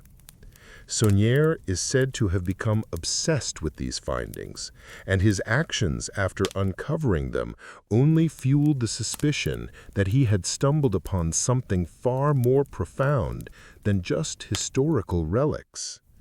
Could Sauniere have uncovered evidence of a Templar connection to Rennes-le-Chateau? Some theorists believe that he found something that the Templars had hidden long ago, perhaps even a clue about the sacred bloodline that they had been sworn to protect. According to these theories, Rennes-le-Chateau was more than just a church. It was the final resting place of secrets that the Templars had kept hidden for centuries. The idea is that just as the Templars were protectors of this bloodline, they may have hidden key pieces of evidence in locations across Europe, with Rennes-le-Chateau being one of the most significant sites.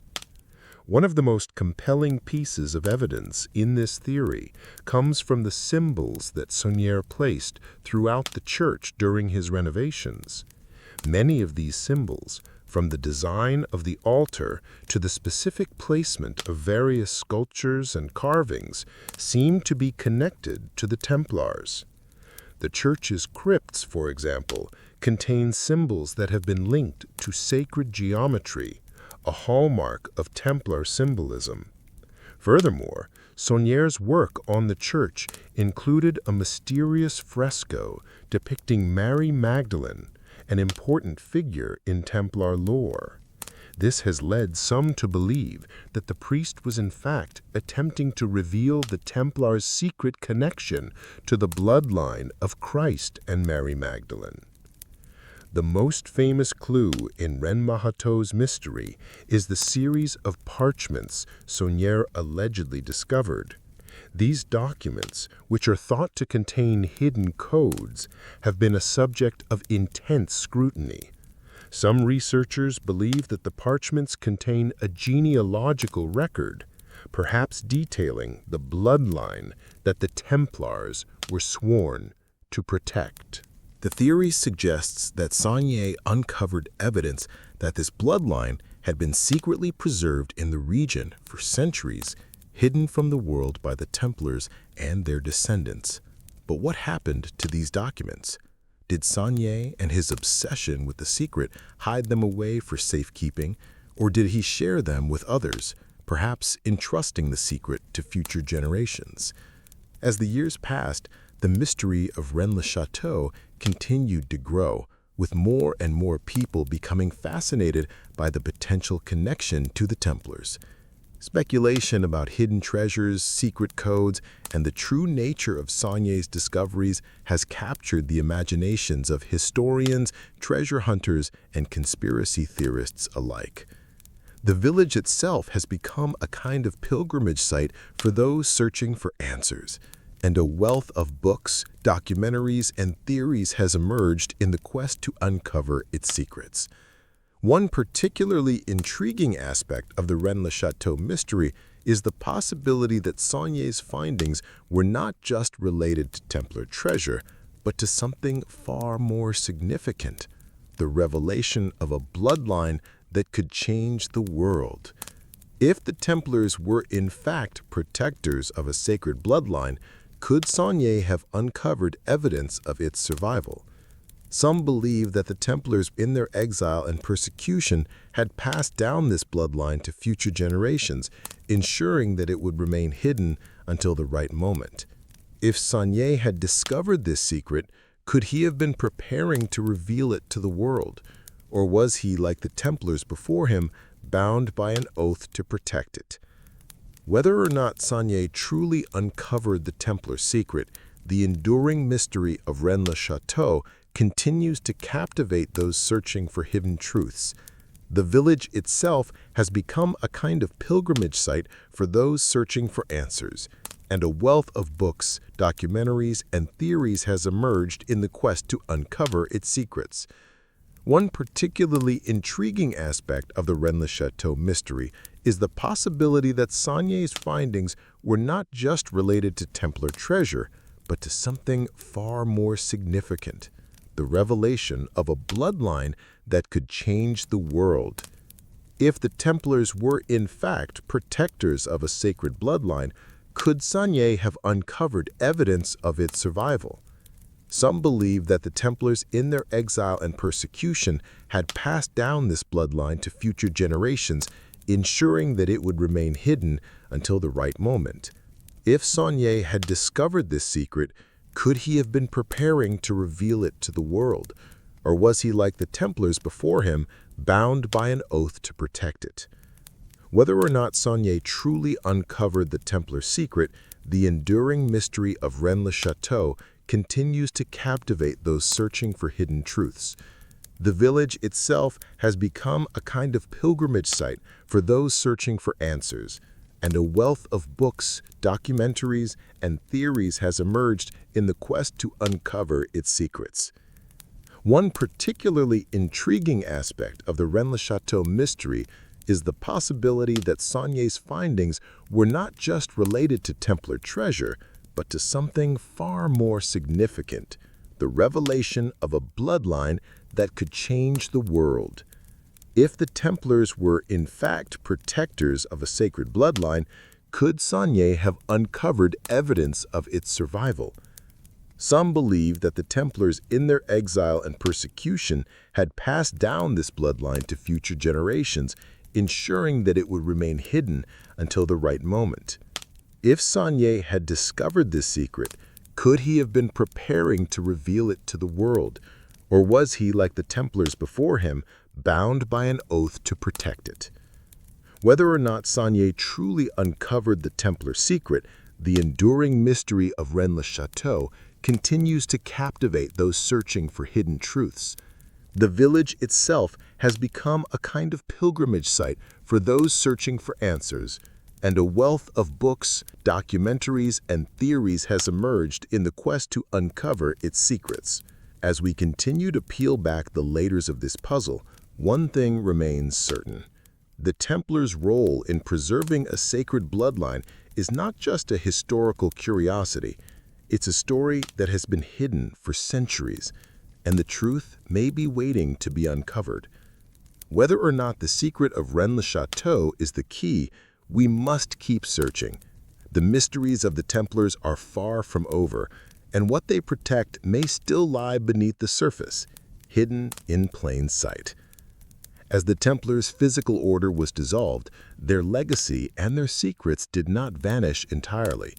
Instead, some researchers suggest that a shadowy group known as the Priory of Sion emerged to carry on their mission to protect and preserve the sacred bloodline that the Templars had guarded for centuries. This secret society, often mentioned in popular books and films, is said to have been founded in the 11th century, long before the dissolution of the Templars, and its role in history is even more mysterious and complex than the Templars' own. Could the Priory of Sion be the true inheritor of the Templars' sacred duty? And if so, what was the nature of the bloodline they sought to protect? The Priory of Sion first captured international attention when the legendary book The Da Vinci Code brought it into the limelight. According to the novel, the Priory of Sion is a secret society formed to protect the descendants of Jesus Christ and Mary Magdalene, bloodline descendants hidden from history, their true identity kept secret by an array of religious and political institutions throughout the centuries. While the Da Vinci Code is a work of fiction, it was inspired by the controversial claims made in real-life documents, most notably the Dossier Secrets, a collection of documents that allegedly revealed the Priory's true purpose and history. According to the Dossier Secrets, the Priory of Sion was founded in 1099 at the same time as the First Crusade was raging in the Holy Land. The society's primary mission, as outlined in these documents, was to protect the sacred bloodline that the Templars had sworn to guard. Some versions of the story suggest that this bloodline was none other than the direct descendants of Jesus Christ himself, whose progeny, according to these theories, survived and intermarried with European royal families. If this is true, then the priory was established not just to safeguard the descendants of Christ, but to preserve their rightful place in the world. The connection between the Priory of Sion and the Templars is rooted in the idea that both organizations shared a common purpose: to protect and preserve the secret bloodline. This theory proposes that the Priory was not an entirely separate organization from the Templars, but rather a continuation of the same mission, albeit one operating in the shadows, outside the public eye. If the Templars were the protectors of the Holy Grail, the Priory was seen as its spiritual and genealogical successor, preserving the sacred bloodline that some believed to be tied to Christ's true heirs. The evidence for the Priory's existence is scant, and much of it is wrapped in mystery. The Dossier Secrets, which were released in the 1960s, detailed the Priory's supposed history, listing famous figures as members, including Leonardo da Vinci, Isaac Newton, and other influential individuals. These documents claim that the Priory's goal was to guide Europe's monarchs not with direct political power, but by ensuring that the bloodline they protected would one day come to rule again. The notion of royal bloodlines, particularly those with a divine connection, ties into the larger narrative of secret societies and hidden legacies, themes that have long captured the imagination of historians and conspiracy theorists alike. But the question arises, what exactly was the Priory of Sion guarding? Some versions of the story suggest that the Priory was protecting the true Grail, the bloodline of Christ, while others claim that they were guarding sacred texts or relics that could reveal the truth about this bloodline. The Grail itself, in many interpretations, is not just a physical object, but a metaphor for the divine right to rule, a bloodline that carries the power to shape the course of history.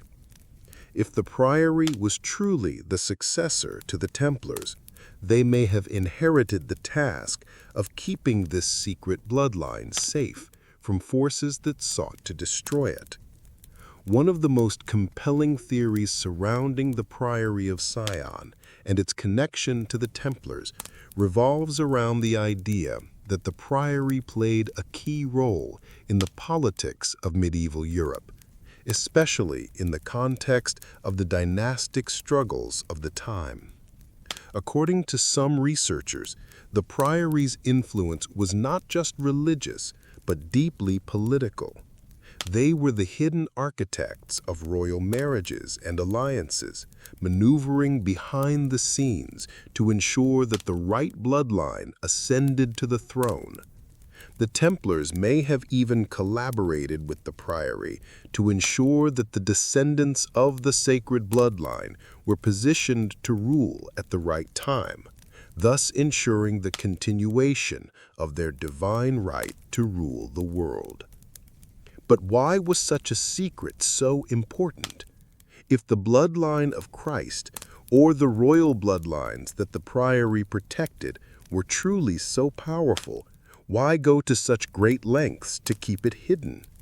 The answer lies in the very nature of divine right and the authority that such a bloodline could wield.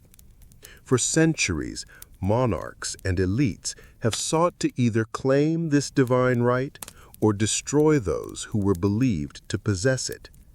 Keeping such a powerful secret hidden was crucial to preventing its misuse and to protecting those with the true bloodline.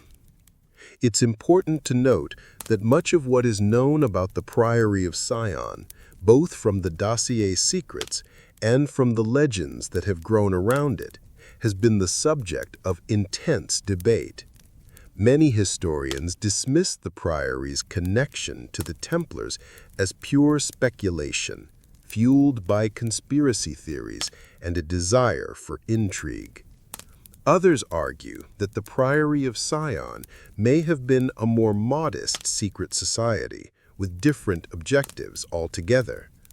Regardless of the actual truth, the legends surrounding the Priory have undeniably shaped how we view the Templars and their legacy, particularly in the modern era. In the end, whether or not the Priory of Sion truly existed as described in the Dossier Secrets, or whether they were the secret heirs to the Templars' mission, one thing is clear. The Templars' mission to protect a sacred bloodline has endured. The Priory, whether real or imagined, serves as a symbol of the enduring nature of this mission, a secret that refuses to fade into the past, and a bloodline that continues to echo through history. For centuries, the legacy of the Templars has been preserved through myths, secret societies, and cryptic symbols. But what if there were more tangible evidence to support the theory that the Templars protected an ancient bloodline? Could genetic testing reveal the truth behind the sacred bloodline the Templars were sworn to protect?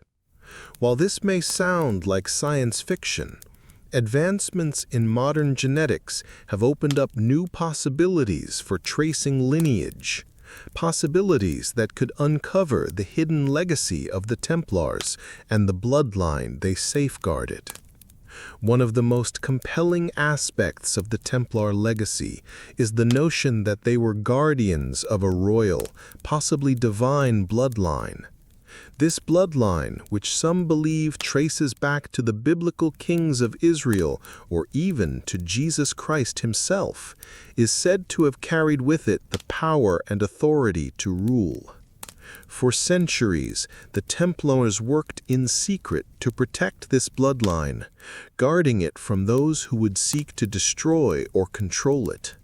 But what if the bloodline has survived to this day, hidden in plain sight, its descendants living among us? Advances in genetic testing and genealogy have made it possible to trace familial lines with remarkable precision.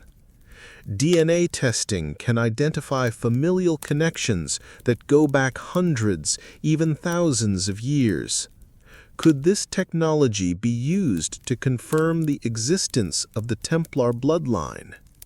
If descendants of the Templars' sacred lineage still exist, modern genetic tests could potentially reveal their identities, offering proof of the bloodline that has been guarded for centuries. One of the key challenges in tracing the Templar bloodline is the fact that many of the records and documents that could offer concrete evidence of their existence have been lost or deliberately destroyed. The Templars' archives were seized by King Philip IV of France during their dissolution, and many of their records were either hidden or lost over time. This makes it difficult to trace their descendants using traditional genealogical methods. However, genetic testing offers a new way to uncover hidden connections, bypassing the need for historical records and instead focusing on the DNA that connects individuals to a specific lineage. In recent years, some researchers have taken it upon themselves to search for genetic evidence that might point to the Templar bloodline. In one high-profile case, geneticists attempted to trace the descendants of the Merovingians, the ancient royal family that some believe the Templars were sworn to protect. According to their theory, the Merovingian dynasty was not only a royal family, but also the descendants of a divine bloodline, one that could be linked to Jesus Christ and Mary Magdalene. By tracing the DNA of people who claimed to be descendants of the Merovingians, scientists hope to uncover proof of the lineage that the Templars guarded. While the results of these genetic tests have been inconclusive, the potential for future discoveries remains. If the Templars did indeed protect a royal bloodline, genetic testing could one day offer the evidence needed to verify their claims. What if, in the future, DNA testing reveals a direct link between modern individuals and the sacred bloodline the Templars were sworn to protect? This would not only alter our understanding of history, but also shed light on the true nature of the Templars' mission and their role in safeguarding the bloodline. The idea of uncovering a genetic legacy tied to power and divinity is compelling. If the Templars were indeed guardians of such a bloodline, the implications for modern-day descendants are profound. These individuals, if identified, would hold a unique position in history, a connection to an ancient royal family whose bloodline could be traced directly to biblical times.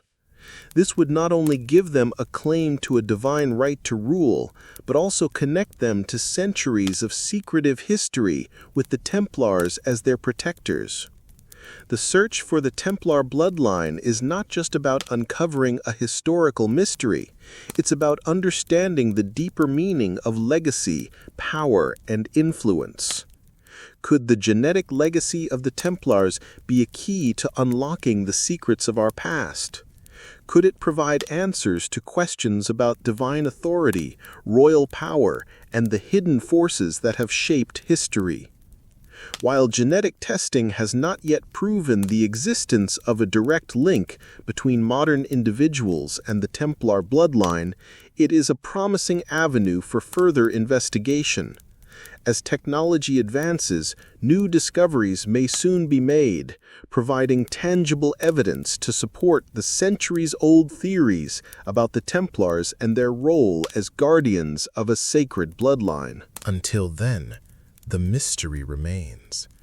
But the possibility that the bloodline continues to live on, hidden but not forgotten, keeps the Templar legacy alive. The search for the genetic legacy of the Templars is not just about uncovering historical truths. It's about finding the modern-day heirs to a legacy that has been concealed for centuries. As DNA testing advances, we may one day discover the living descendants of the Templars and the sacred bloodline they swore to protect.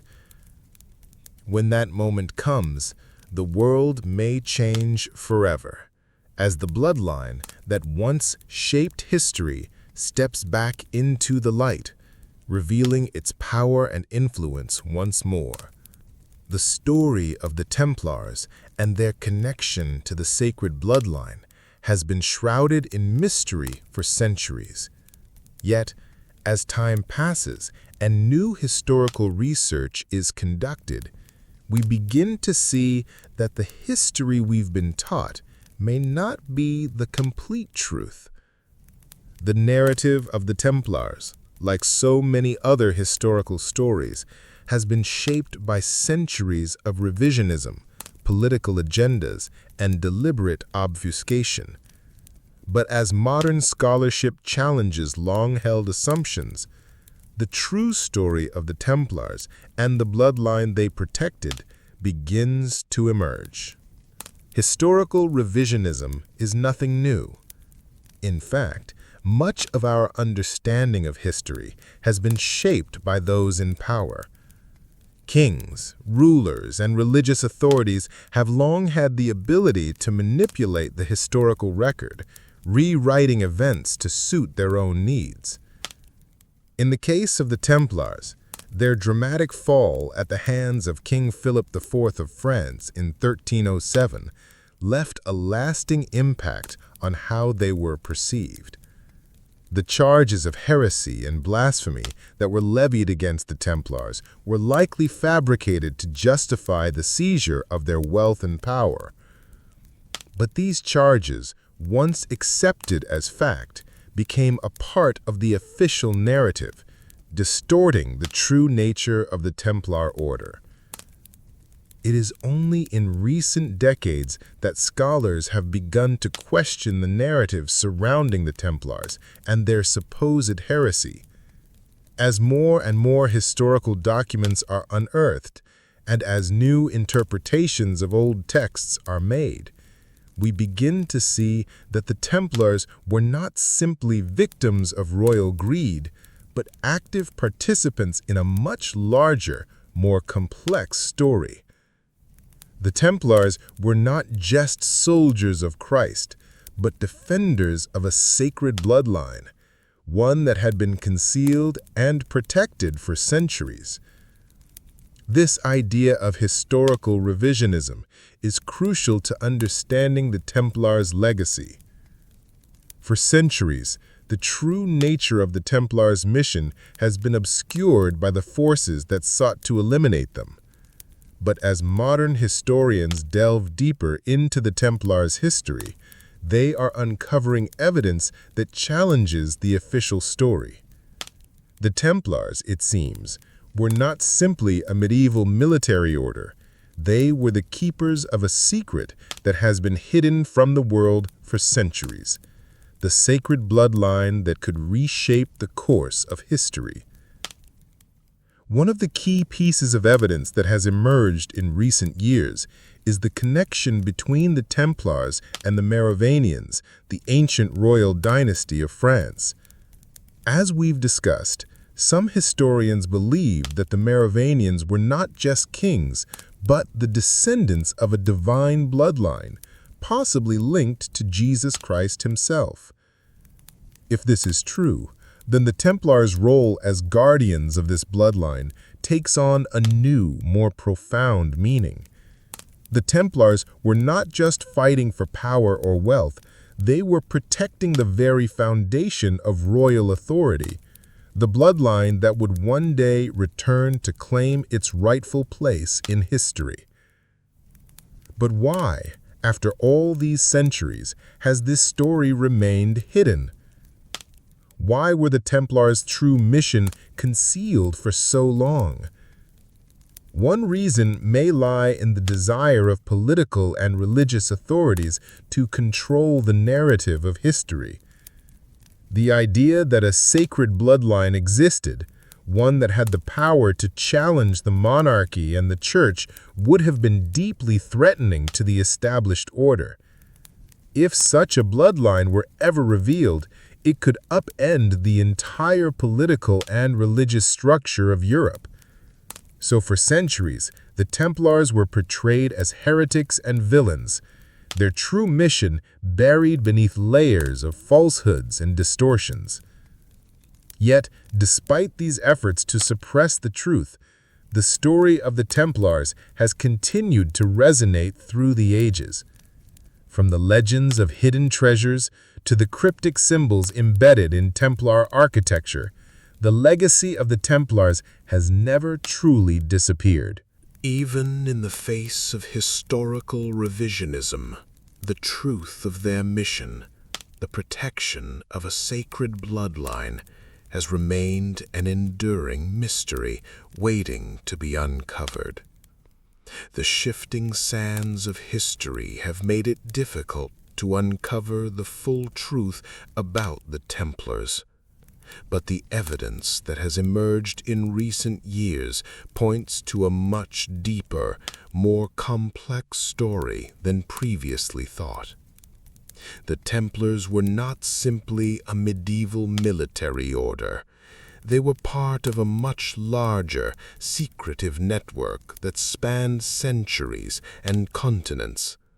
Their mission was not just to protect religious relics, but to preserve a bloodline with the divine right to rule, a bloodline whose legacy continues to influence the world today.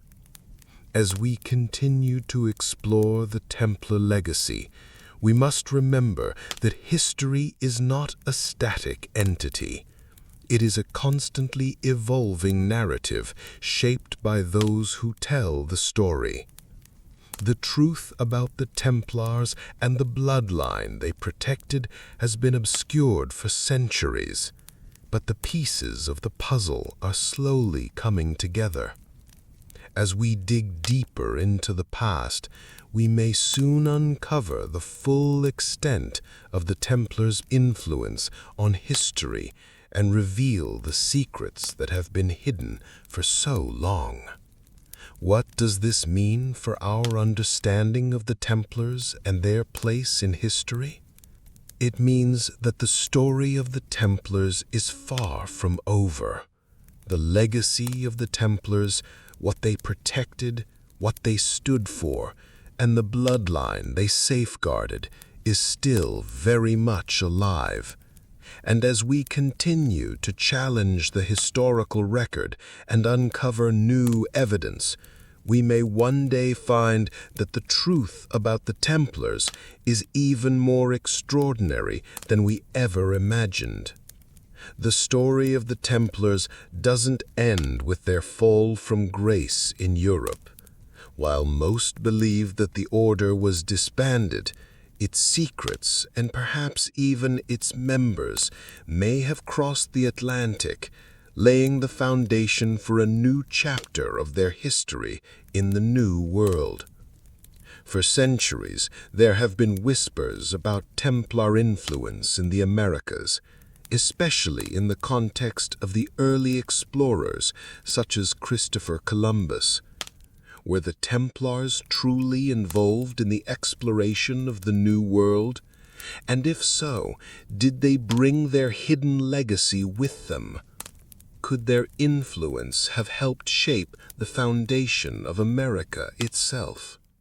One of the most intriguing theories regarding the Templars in the Americas is the claim that Christopher Columbus, the famed Italian explorer credited with discovering the New World, was somehow connected to the secret order.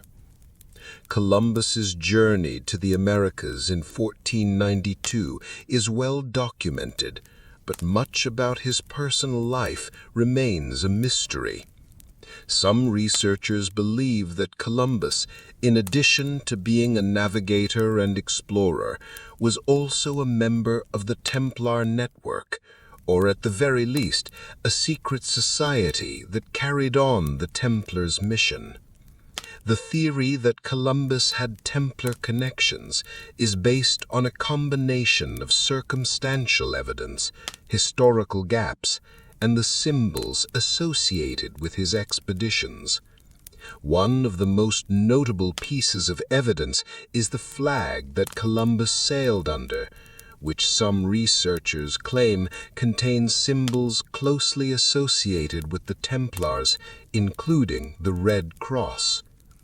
Additionally, the timing of Columbus's voyage, just as the Templars were being suppressed in Europe, suggests that the order may have been seeking new territories to safeguard their treasures and secrets. The idea that Columbus might have been a Templar, or at least a sympathizer with their cause, has captivated historians and conspiracy theorists alike. But if Columbus was indeed connected to the Templars, what role did he play in the larger narrative of their mission? Some theories suggest that Columbus, as a prominent explorer, was tasked with finding new lands to continue the Templars' work in secret. It is believed by some that Columbus's voyage was not merely an attempt to find a new route to Asia, but a deliberate effort to establish a foothold for the Templars in the Americas, where they could continue to protect the sacred bloodline and the hidden knowledge they had been guarding for centuries. Beyond Columbus, there are other theories that suggest the Templars may have been involved with the discovery and colonization of the Americas in a broader sense. Some believe that the Templars fleeing persecution in Europe may have crossed the Atlantic in the 14th century, well before Columbus, establishing settlements in the New World. This theory suggests that the Templars might have come into contact with indigenous civilizations, potentially exchanging knowledge, treasures, or even guarding sacred relics. If such a migration did take place, it could explain why some Templar symbols and artifacts have been found in areas of North and South America, hinting at a much older European presence in the Americas than previously thought. In addition to Columbus and early explorers, there are also theories that suggest the founding of the United States itself may have been influenced by the hidden legacy of the Templars. The Freemasons, a secret society with deep roots in Templar symbolism, played a significant role in the American Revolution and the formation of the United States. Many of the founding fathers, including George Washington and Benjamin Franklin, were members of the Freemasons, and the symbols of the Templars are often intertwined with Masonic iconography. The connection between the Freemasons and the Templars is well documented, and some researchers believe that the founding of America was in part the culmination of centuries of Templar influence. According to this theory, the Templars were not just trying to protect the bloodline of kings. They were also laying the groundwork for a new world order, one that would be founded on the principles of freedom, equality, and secrecy. In this view, the United States itself could be seen as a continuation of the Templar mission, a nation built on the ideals of hidden knowledge, divine right, and the protection of a sacred bloodline. The idea that the Templars played a role in the founding of the United States is not without its critics. Some argue that the connection between the Templars and the Freemasons is tenuous at best, and that the Templars' influence on American history has been exaggerated. However, the enduring presence of Templar symbols and ideas in American iconography cannot be ignored. From the all-seeing eye on the Great Seal of the United States to the use of the compass and square in Masonic rituals, Templar imagery is deeply embedded in American culture. Whether or not the Templars truly crossed the Atlantic to the Americas, the connection between their legacy and the New World is undeniable. The search for their influence in the Americas continues, and as we dig deeper into the hidden corners of history, we may one day uncover the full extent of the Templars' impact on the formation of the modern world. For now, their story continues to fascinate, inspire, and mystify those who seek the truth of the Templar legacy and the bloodline they protected. The story of the Templars is inextricably linked to the history of the Vatican. As a powerful religious institution, the Vatican not only oversaw the spiritual affairs of Europe, but also played a significant role in the political maneuverings of the time. The rise and fall of the Templars, particularly their suppression in the early 13th century, is often seen as a battle for control over both material and spiritual power. But what if the Vatican's role in the destruction of the Templars was not just about greed or politics? What if it was driven by the need to protect a much darker secret, one that the Templars had sworn to guard, and which, if revealed, could have shaken the foundations of the Church itself?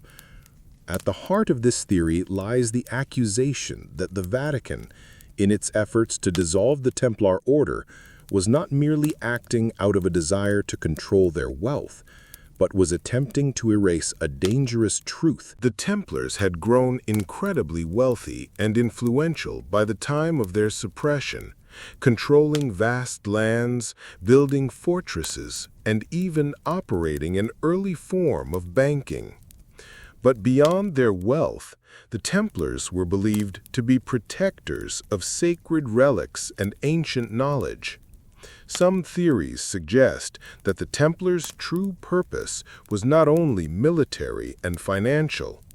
They were custodians of a bloodline, possibly the descendants of Jesus Christ and Mary Magdalene, that the Vatican could not allow to come to light.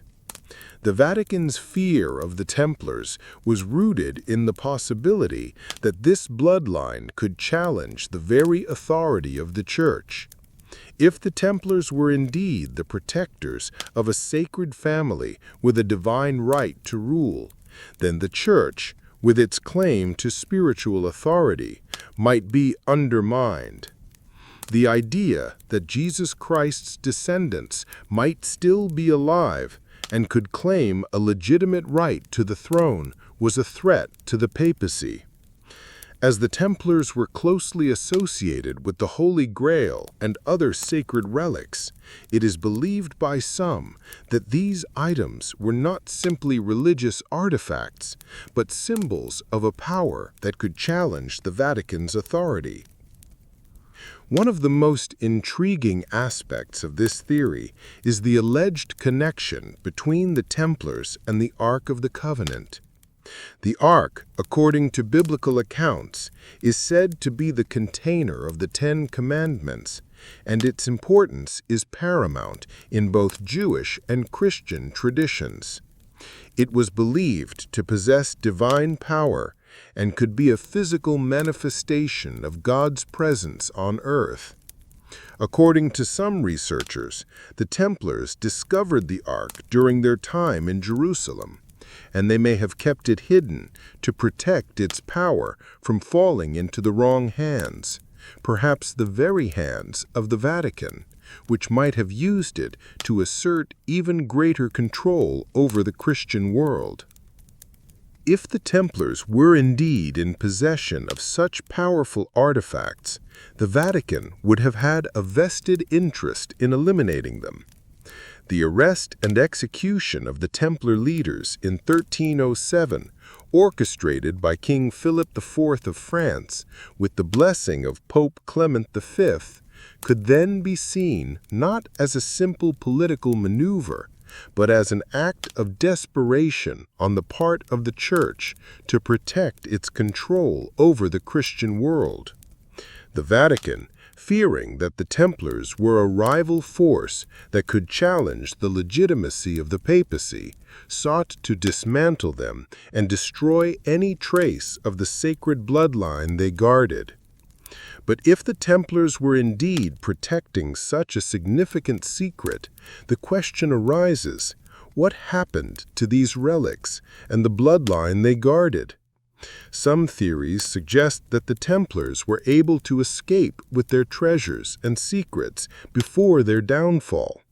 They may have fled to remote regions of Europe, such as Scotland, where they continued their work in secrecy, preserving the bloodline and the knowledge of its true significance. Others believe that the relics, including the Ark, may have been hidden in plain sight, encoded in symbols and secret messages that only the initiated could understand.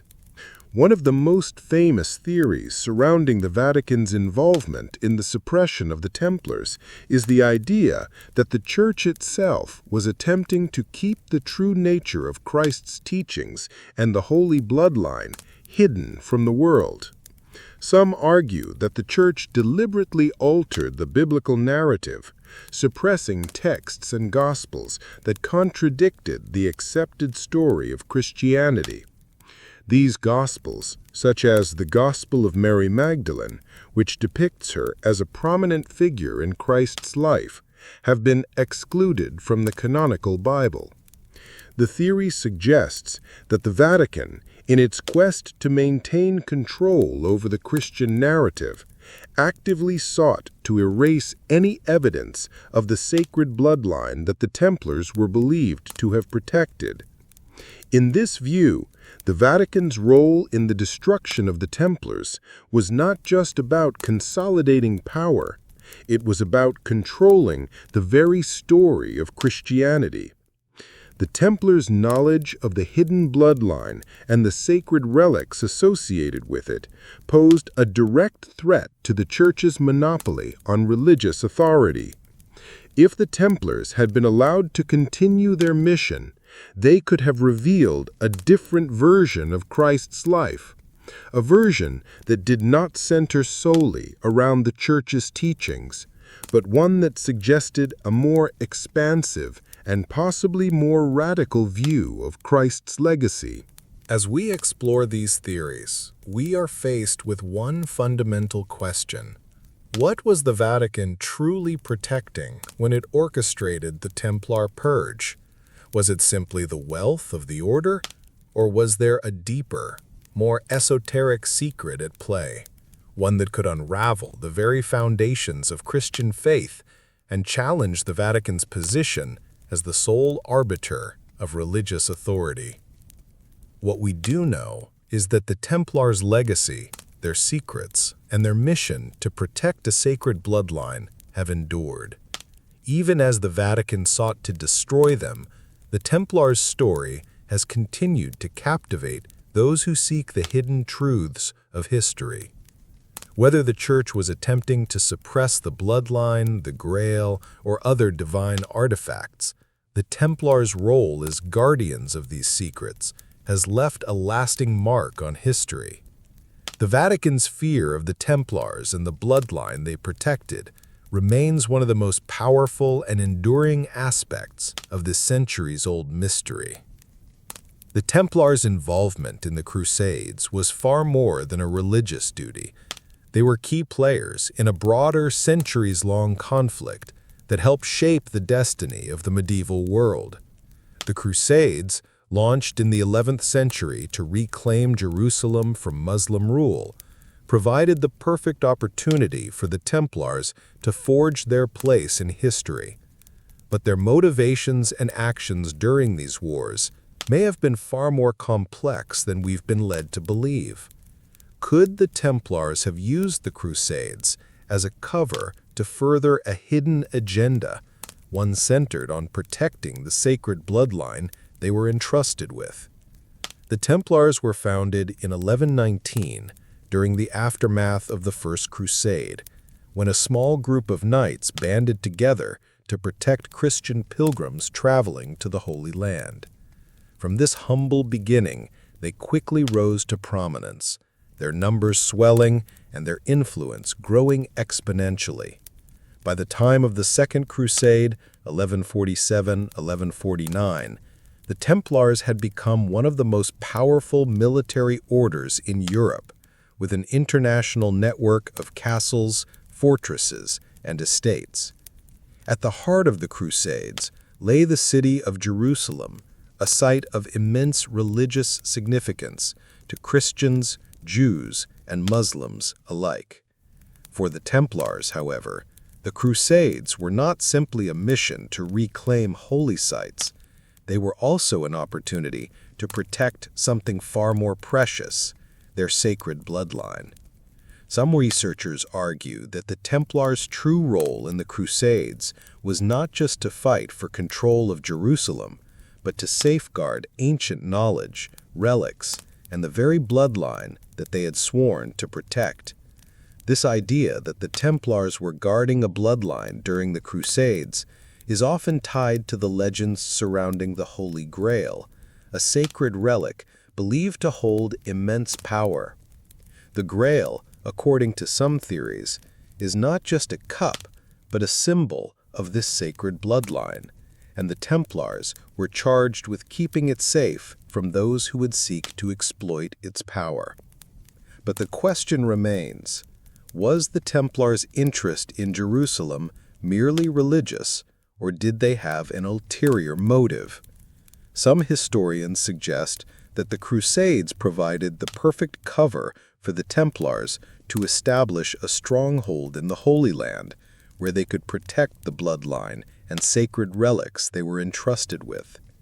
By controlling key territories and fortresses in the Holy Land, the Templars could ensure that the secrets they guarded remained safe from outside interference. The connection between the Templars and the Crusades goes beyond just their military role. As the Crusades progressed, the Templars became increasingly involved in the politics of the region. They played a crucial role in negotiating with Muslim leaders, forging alliances with powerful figures, and securing territories for Christian rule. Some even argue that the Templars' political influence was a key factor in their rise to power, enabling them to not only protect the bloodline, but also establish themselves as an influential force in European and Middle Eastern affairs. But as the Crusades began to wind down, the Templars' role in the Holy Land took on a different, more secretive nature. The Templars may have begun to shift their focus from military conquest to the preservation of the bloodline they had sworn to protect. With the loss of Jerusalem in 1187, the Crusades began to falter, and the Templars may have recognized that their military mission was no longer viable. However, their true mission to protect the sacred bloodline and the knowledge tied to it remained as important as ever. As the Templars' involvement in the Crusades diminished, their influence in Europe only grew. They used the wealth and resources they had amassed during the Crusades to establish a vast network of castles, estates, and strongholds across Europe. But the question arises, were these fortresses simply a means of protecting Templar wealth, or were they strategically placed to protect something far more important, something hidden beneath the surface of their public activities? Could the Templars have been using these strongholds as a way to preserve the secrets they had uncovered in the Holy Land, ensuring that the bloodline they protected would remain safe from those who might seek to destroy it? The Crusades, with their religious fervor and political intrigue, provided the perfect environment for the Templars to operate in secrecy, safeguarding their hidden mission while appearing to be pious knights on a holy quest. The Templars' true role in the Crusades, then, may have been far more complex than we've been taught. While they undoubtedly played a key role in the military aspects of the Crusades, their involvement may have been driven by a far deeper purpose, one centered on the protection of a sacred bloodline hidden from the world for centuries. As we move forward in our exploration of the Templars' legacy, we must ask ourselves, what was the real purpose behind the Templars' involvement in the Crusades? Were they simply fighting for religious dominance, or were they in fact safeguarding a legacy that could change the course of history? The answer may lie not in the battles they fought, but in the secrets they kept, hidden. The bloodline they were sworn to protect.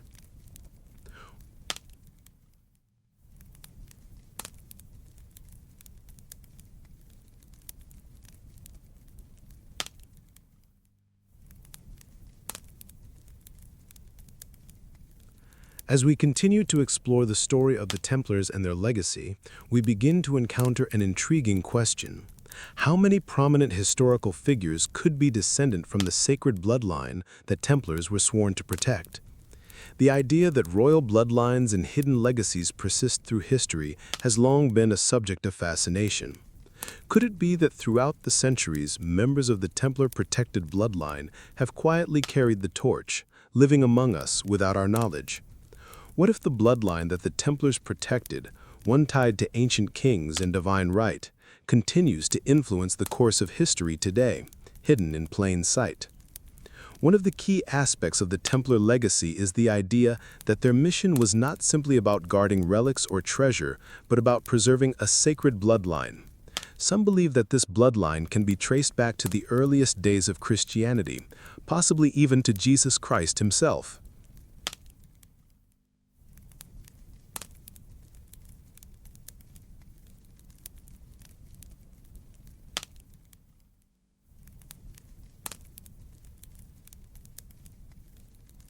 The Templars were believed to be guardians of this bloodline, ensuring that its descendants would remain safe and protected from those who sought to erase them from history.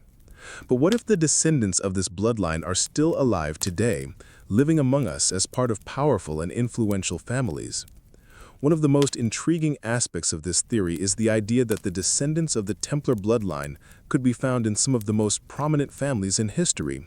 From royalty to political leaders, from business mogul to cultural icons, some theorists believe that the Templar-protected bloodline has continued to influence world events for centuries.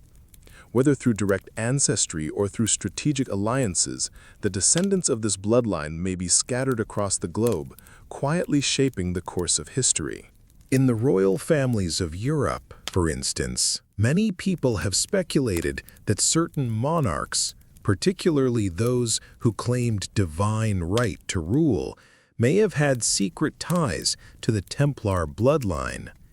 The idea that European royalty could be directly descended from the sacred lineage that the Templars protected is a powerful one. The Merovingians, the ancient royal family of France, are often cited as the most likely candidates for this bloodline. Some researchers argue that the Merovingians were not just ordinary kings, but descendants of a divine bloodline, one that stretches back to the ancient kings of Israel and possibly even to Jesus Christ himself. If this theory is true, then the Templars' mission to protect this bloodline would have been of utmost importance, and their efforts to safeguard it would have been the driving force behind their rise to power. However, the connection between the Templars and European royalty does not end with the Merovingians. There are also claims that other royal families, including the British monarchy, may have ties to the Templar bloodline. The marriage of royal families throughout Europe often involved strategic alliances, and some believe that these alliances were designed to protect and perpetuate the Templars' sacred mission. In this view, the bloodline was passed down through these royal families, hidden beneath layers of political maneuvering and secrecy. But the influence of the Templar bloodline is not limited to royalty. Some believe that the bloodline has also made its way into the world of business and politics.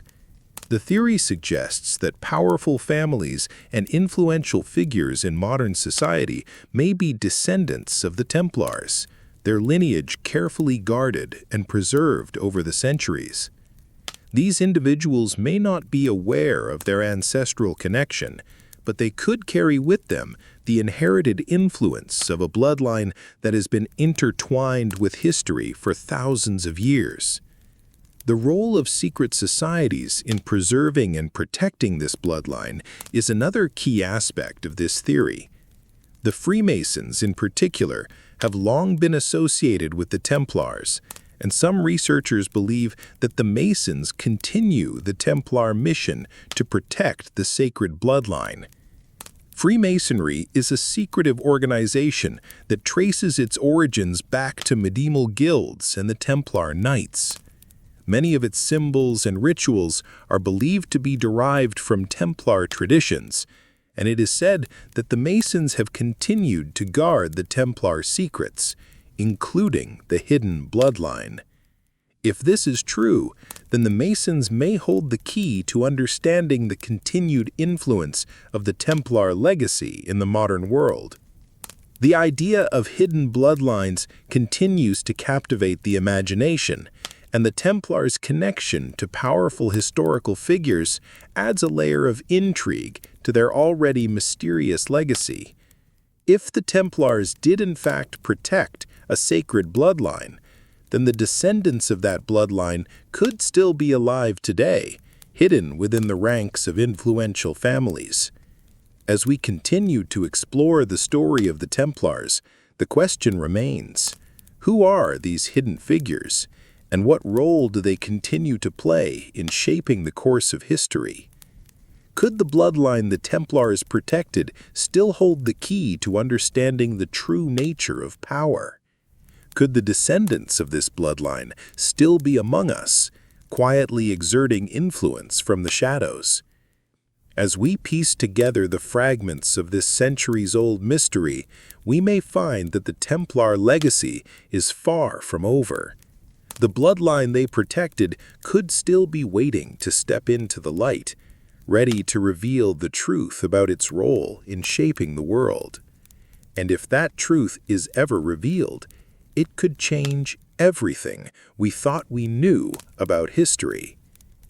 The Holy Grail, an object of mystery, legend, and religious intrigue. It is a symbol of power, purity, and divine favor. And for centuries, the quest for the Grail has captured the imagination of both scholars and adventurers alike.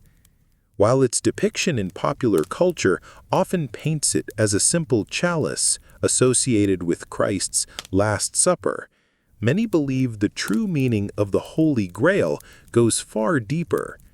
Some argue that the Grail is not just an artifact, but a symbol of the Templars' mission, the protection of a sacred bloodline.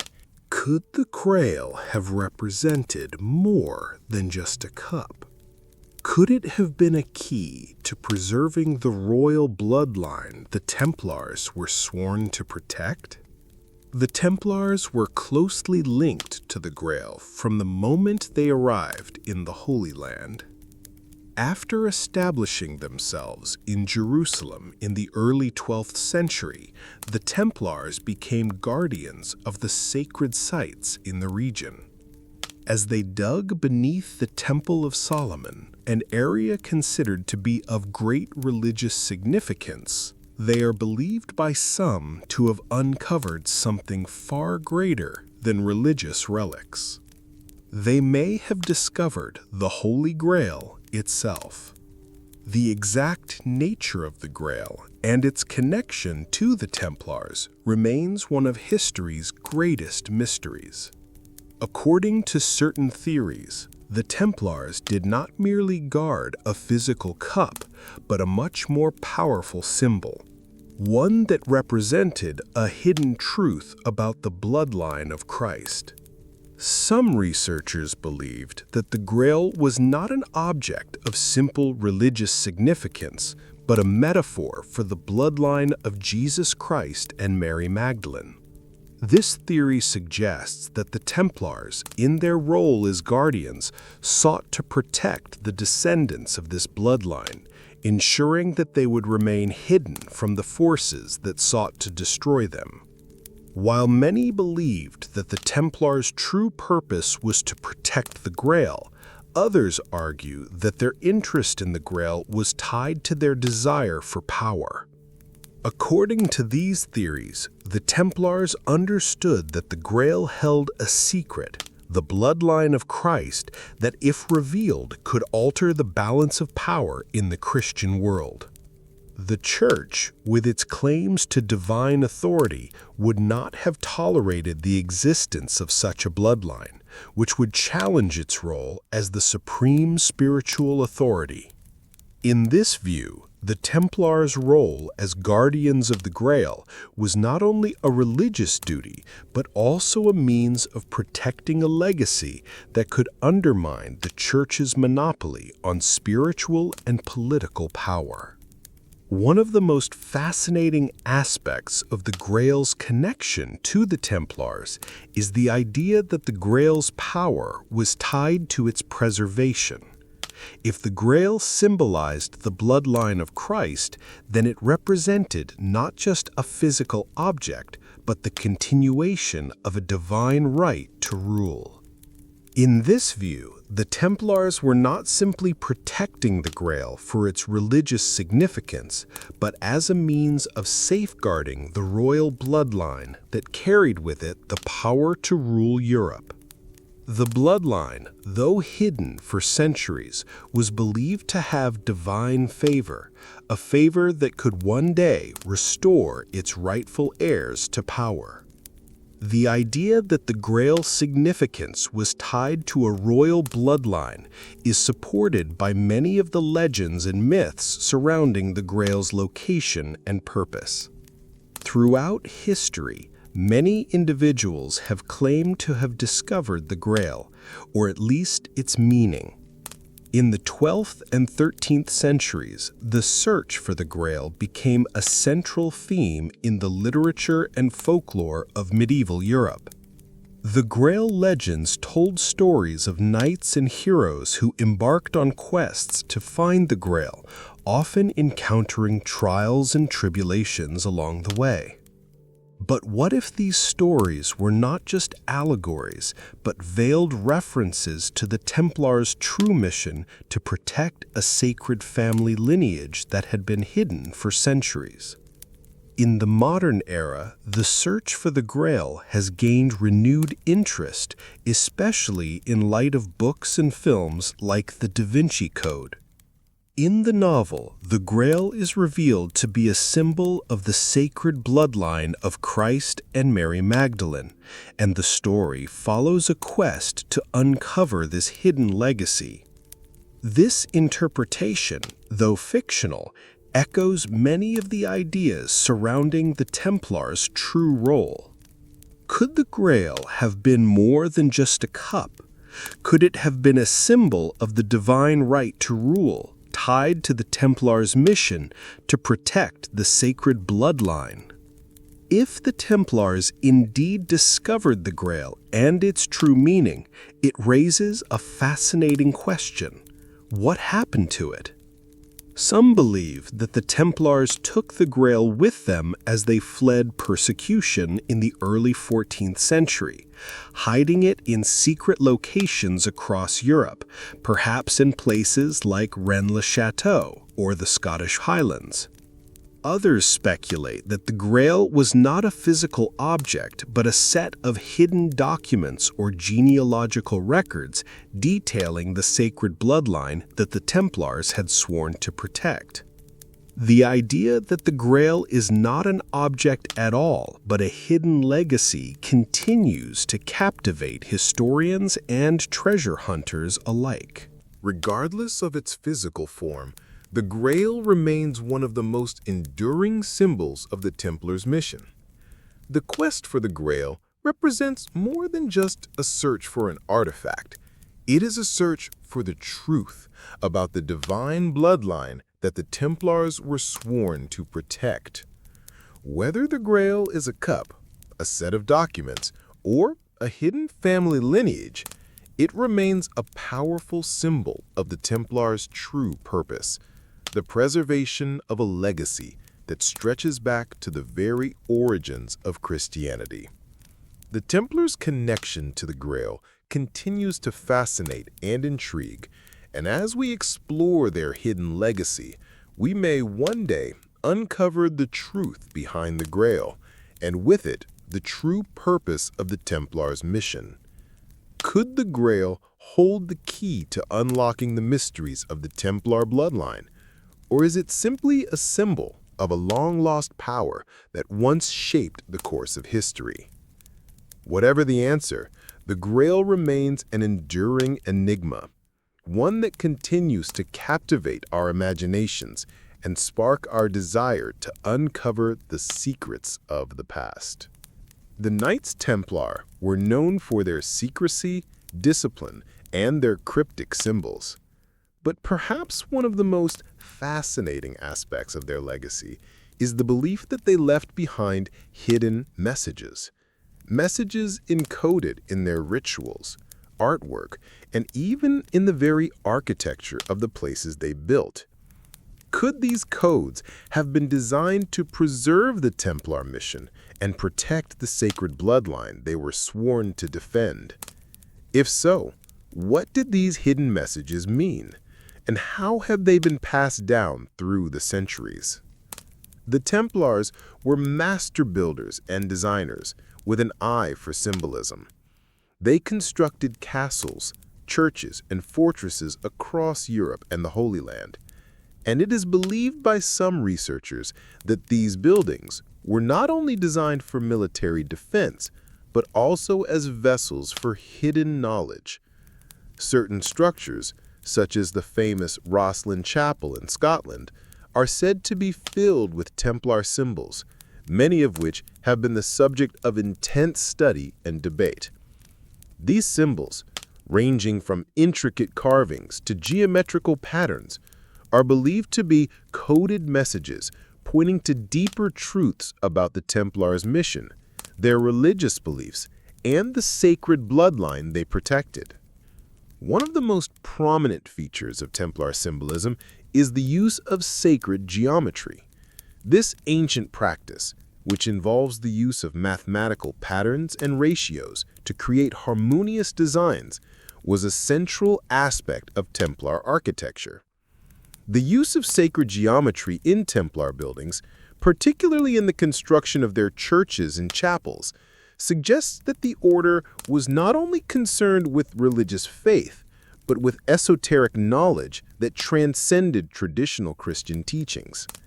Sacred geometry, which some argue is tied to the understanding of the universe and divine creation, may have been a tool the Templars used to encode their hidden messages, messages that only the initiated could understand. The layout of certain Templar churches, such as those in Templarium London and Temple Church in Paris, is thought to incorporate geometrical patterns that have significant meaning. These designs are believed to mirror the layout of ancient temples, suggesting that the Templars were not just building places of worship, but creating sacred spaces where hidden knowledge could be preserved and passed down through the generations. Some even speculate that these geometrical patterns are a way of referencing the secret bloodline, with each design containing clues to its origins and its significance. The Templars also left behind symbols in the form of their famous seals, one of the most recognizable being the seal with two knights riding on a single horse. While the meaning of this symbol has been debated, it is often seen as a representation of the Templars' close-knit brotherhood and shared mission. However, Some researchers believe that the two knights riding together may symbolize the dual nature of the Templars' mission, both a military order dedicated to protecting Christian pilgrims and a secret society tasked with safeguarding a sacred bloodline.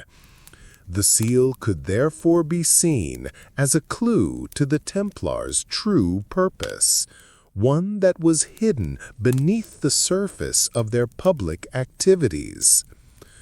Another key element of Templar symbolism is the use of the cross. The Templars' distinctive red cross was not only a mark of their religious devotion, but also a symbol of their hidden knowledge.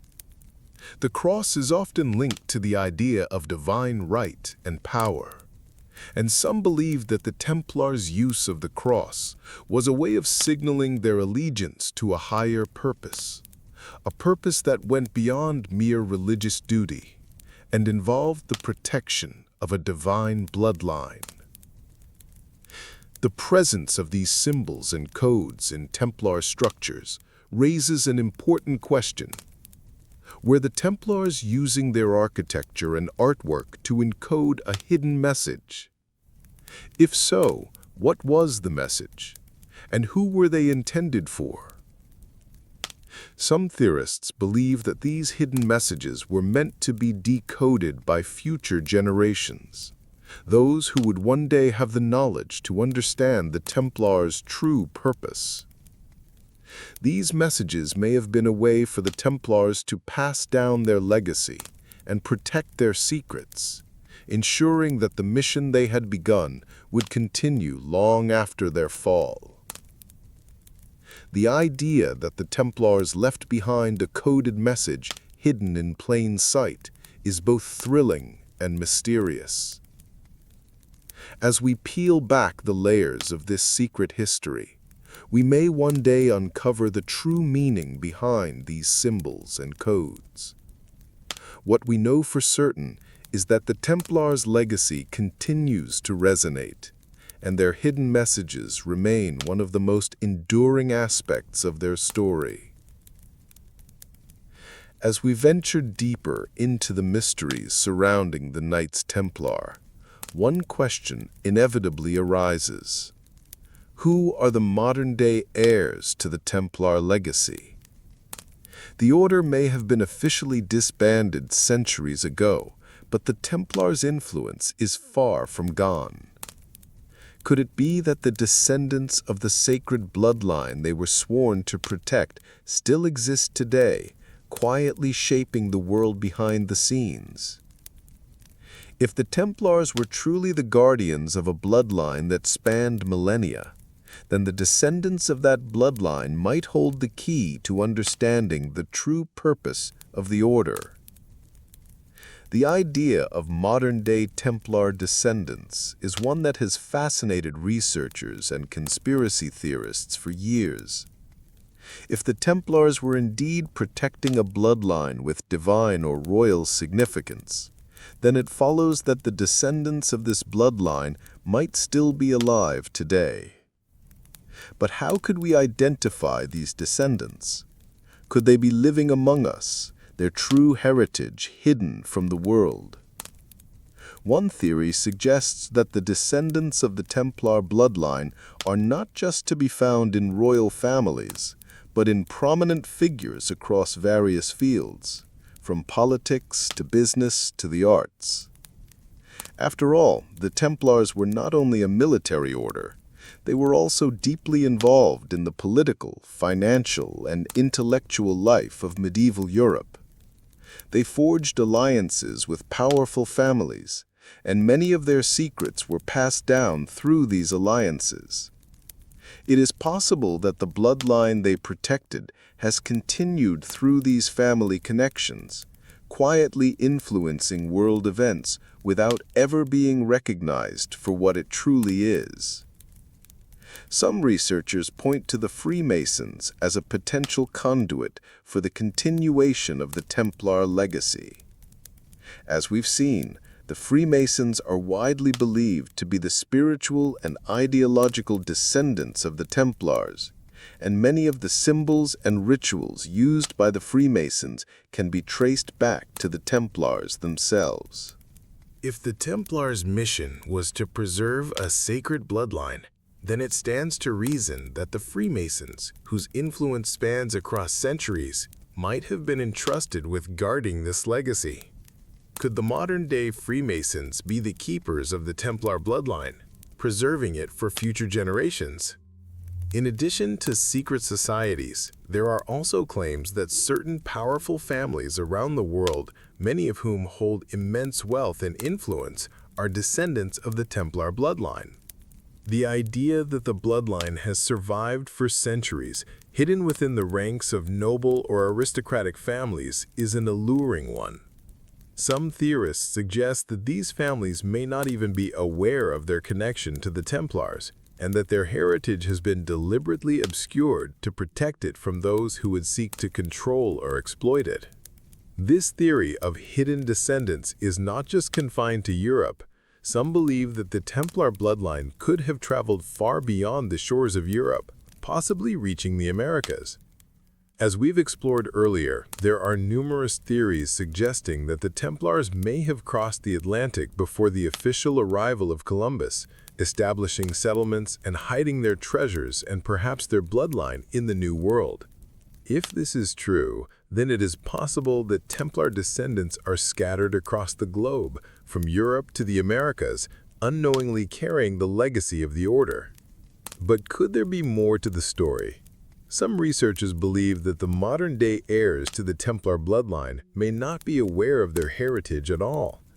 Could it be that the Templars deliberately hid their descendants in plain sight, keeping them safe from the prying eyes of both the church and secular authorities? The idea that descendants of the Templar bloodline could be living among us unaware of their own heritage is both fascinating and unsettling. What would it mean if these individuals were to discover the truth about their ancestry? Could the revelation of their lineage spark a new chapter in the Templar story, one that would carry their mission forward into the modern world? As we consider the possibility of modern-day Templar descendants, we must also ask, what role would these individuals play in the ongoing story of the Templars and their legacy?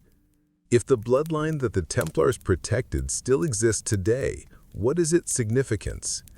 Does the bloodline carry with it special powers or divine favor, as some believe? And if so, what would it mean for the future of humanity?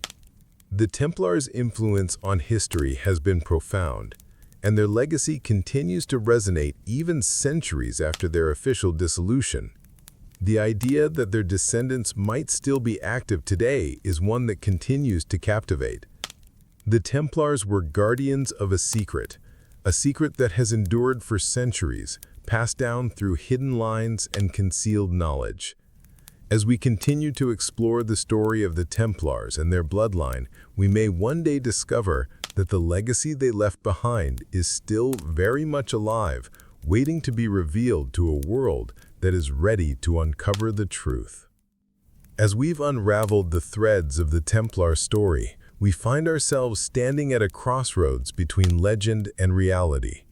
The Knights Templar were without a doubt a powerful and influential force during their time, and their enduring legacy continues to captivate modern minds. But as we look deeper into their history, their symbols, and their mission, one central question remains. What was the true purpose behind their existence, and what exactly did they protect? The official narrative tells us that the Templars were a military order founded to protect Christian pilgrims traveling to the Holy Land. But as we've explored, the reality may have been far more complex. Their sudden rise to prominence, their vast wealth, and the mysterious nature of their rituals suggest that their mission was not merely military or religious, but something more esoteric.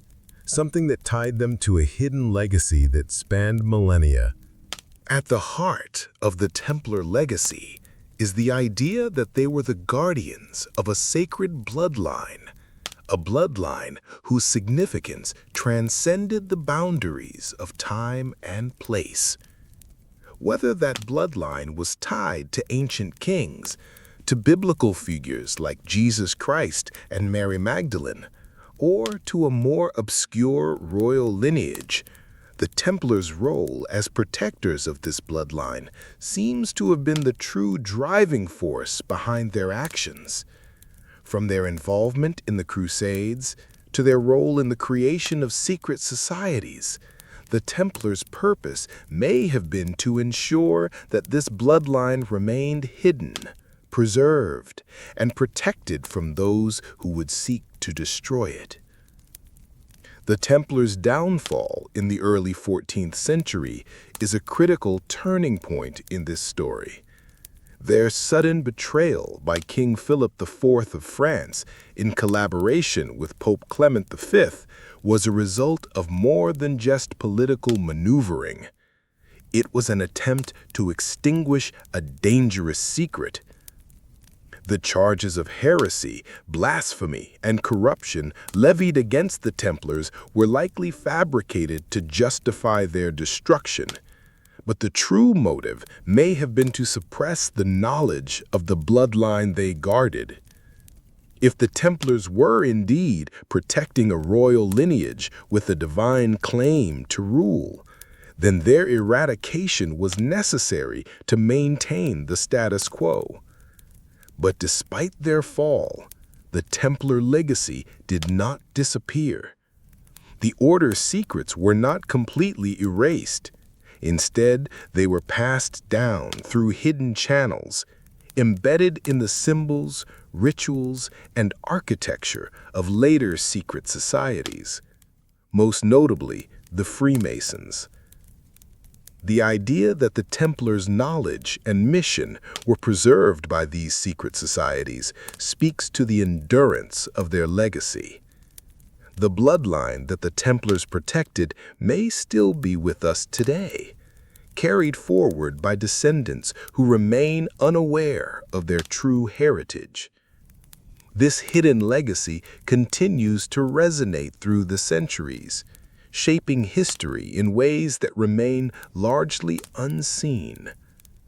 The question of the Templars' true purpose is also intricately tied to the Holy Grail. While many believe the Grail is a physical object, there is a compelling theory that it represents more than just a relic. It symbolizes the bloodline itself. The Templars, according to this view, were not simply guarding a cup, but the very legacy of Christ and his descendants. This idea, which has been popularized in modern media and literature, suggests that the Grail was not merely an artifact of religious significance, but a key to understanding the divine right to rule, a right that could have shifted the power dynamics of medieval Europe.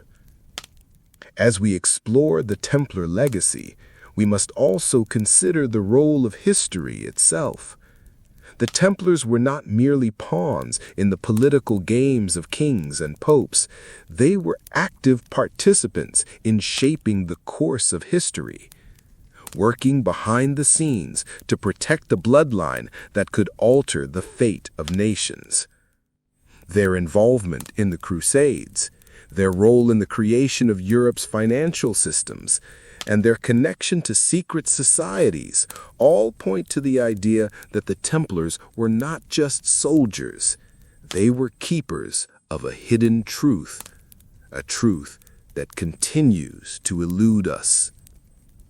The true legacy of the Templars may never be fully revealed. Much of what they protected, the bloodline, the Grail, the sacred knowledge, remains hidden, locked away in symbols and codes, waiting for someone to decipher its meaning. But the Templars' influence has endured, quietly shaping the world through their descendants, their secret societies, and the myths that continue to surround them.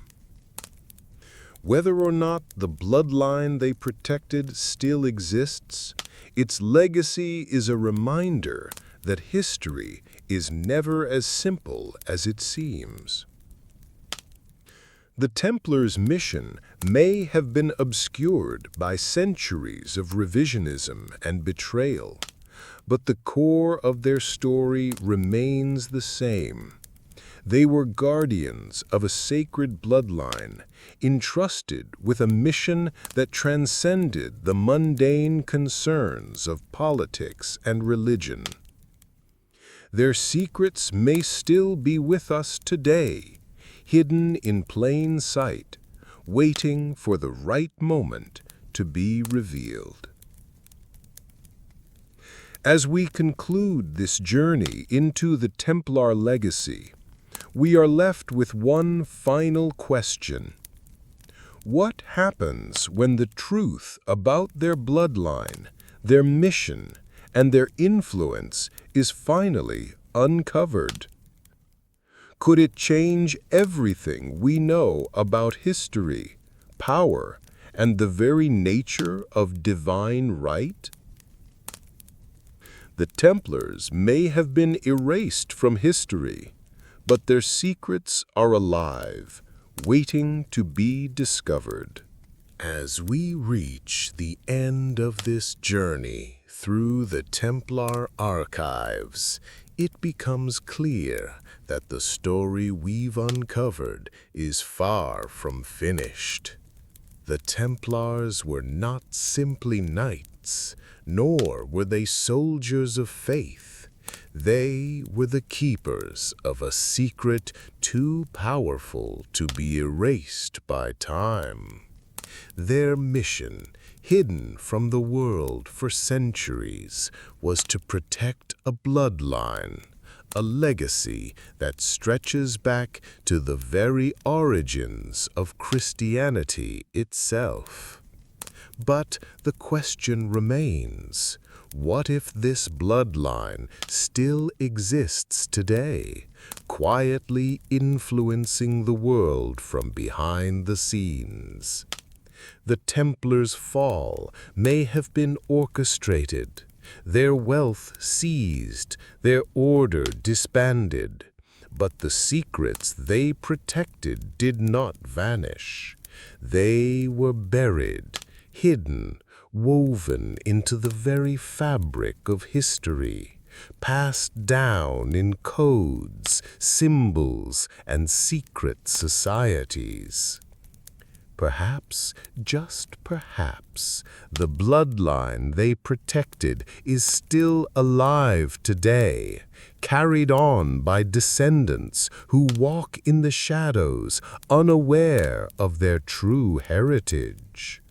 Could this hidden bloodline still have power? Some believe that the Templar's secret has endured, passed through powerful families hidden beneath the surface of history. Perhaps the descendants of the Templars are not even aware of the legacy they carry. What if the key to unlocking their power lies in the symbols they left behind? The Templars' story, their secrets, their bloodline could still be influencing the course of history, waiting for the right moment to emerge. Once again, the Templars weren't simply guarding relics or treasure. They were safeguarding a future, protecting a bloodline with the potential to change the world. The idea that this bloodline could return to power, revealing its true nature, is a tantalizing possibility. The question isn't just whether the bloodline survives, it's whether the world is ready for it. As we look toward the future, the Templar legacy remains as relevant as ever. The secrets they left behind, the cryptic messages in their symbols, the whispers of their influence, all point to one thing. The story isn't over. The Templars' mission continues, quietly guiding the world from the shadows. Their secrets haven't been revealed yet, but the time may come when they are, and the truth about the hidden bloodline they guarded will finally be known. For now, the power remains hidden, but one day it will emerge, and when it does, the world may never be the same again.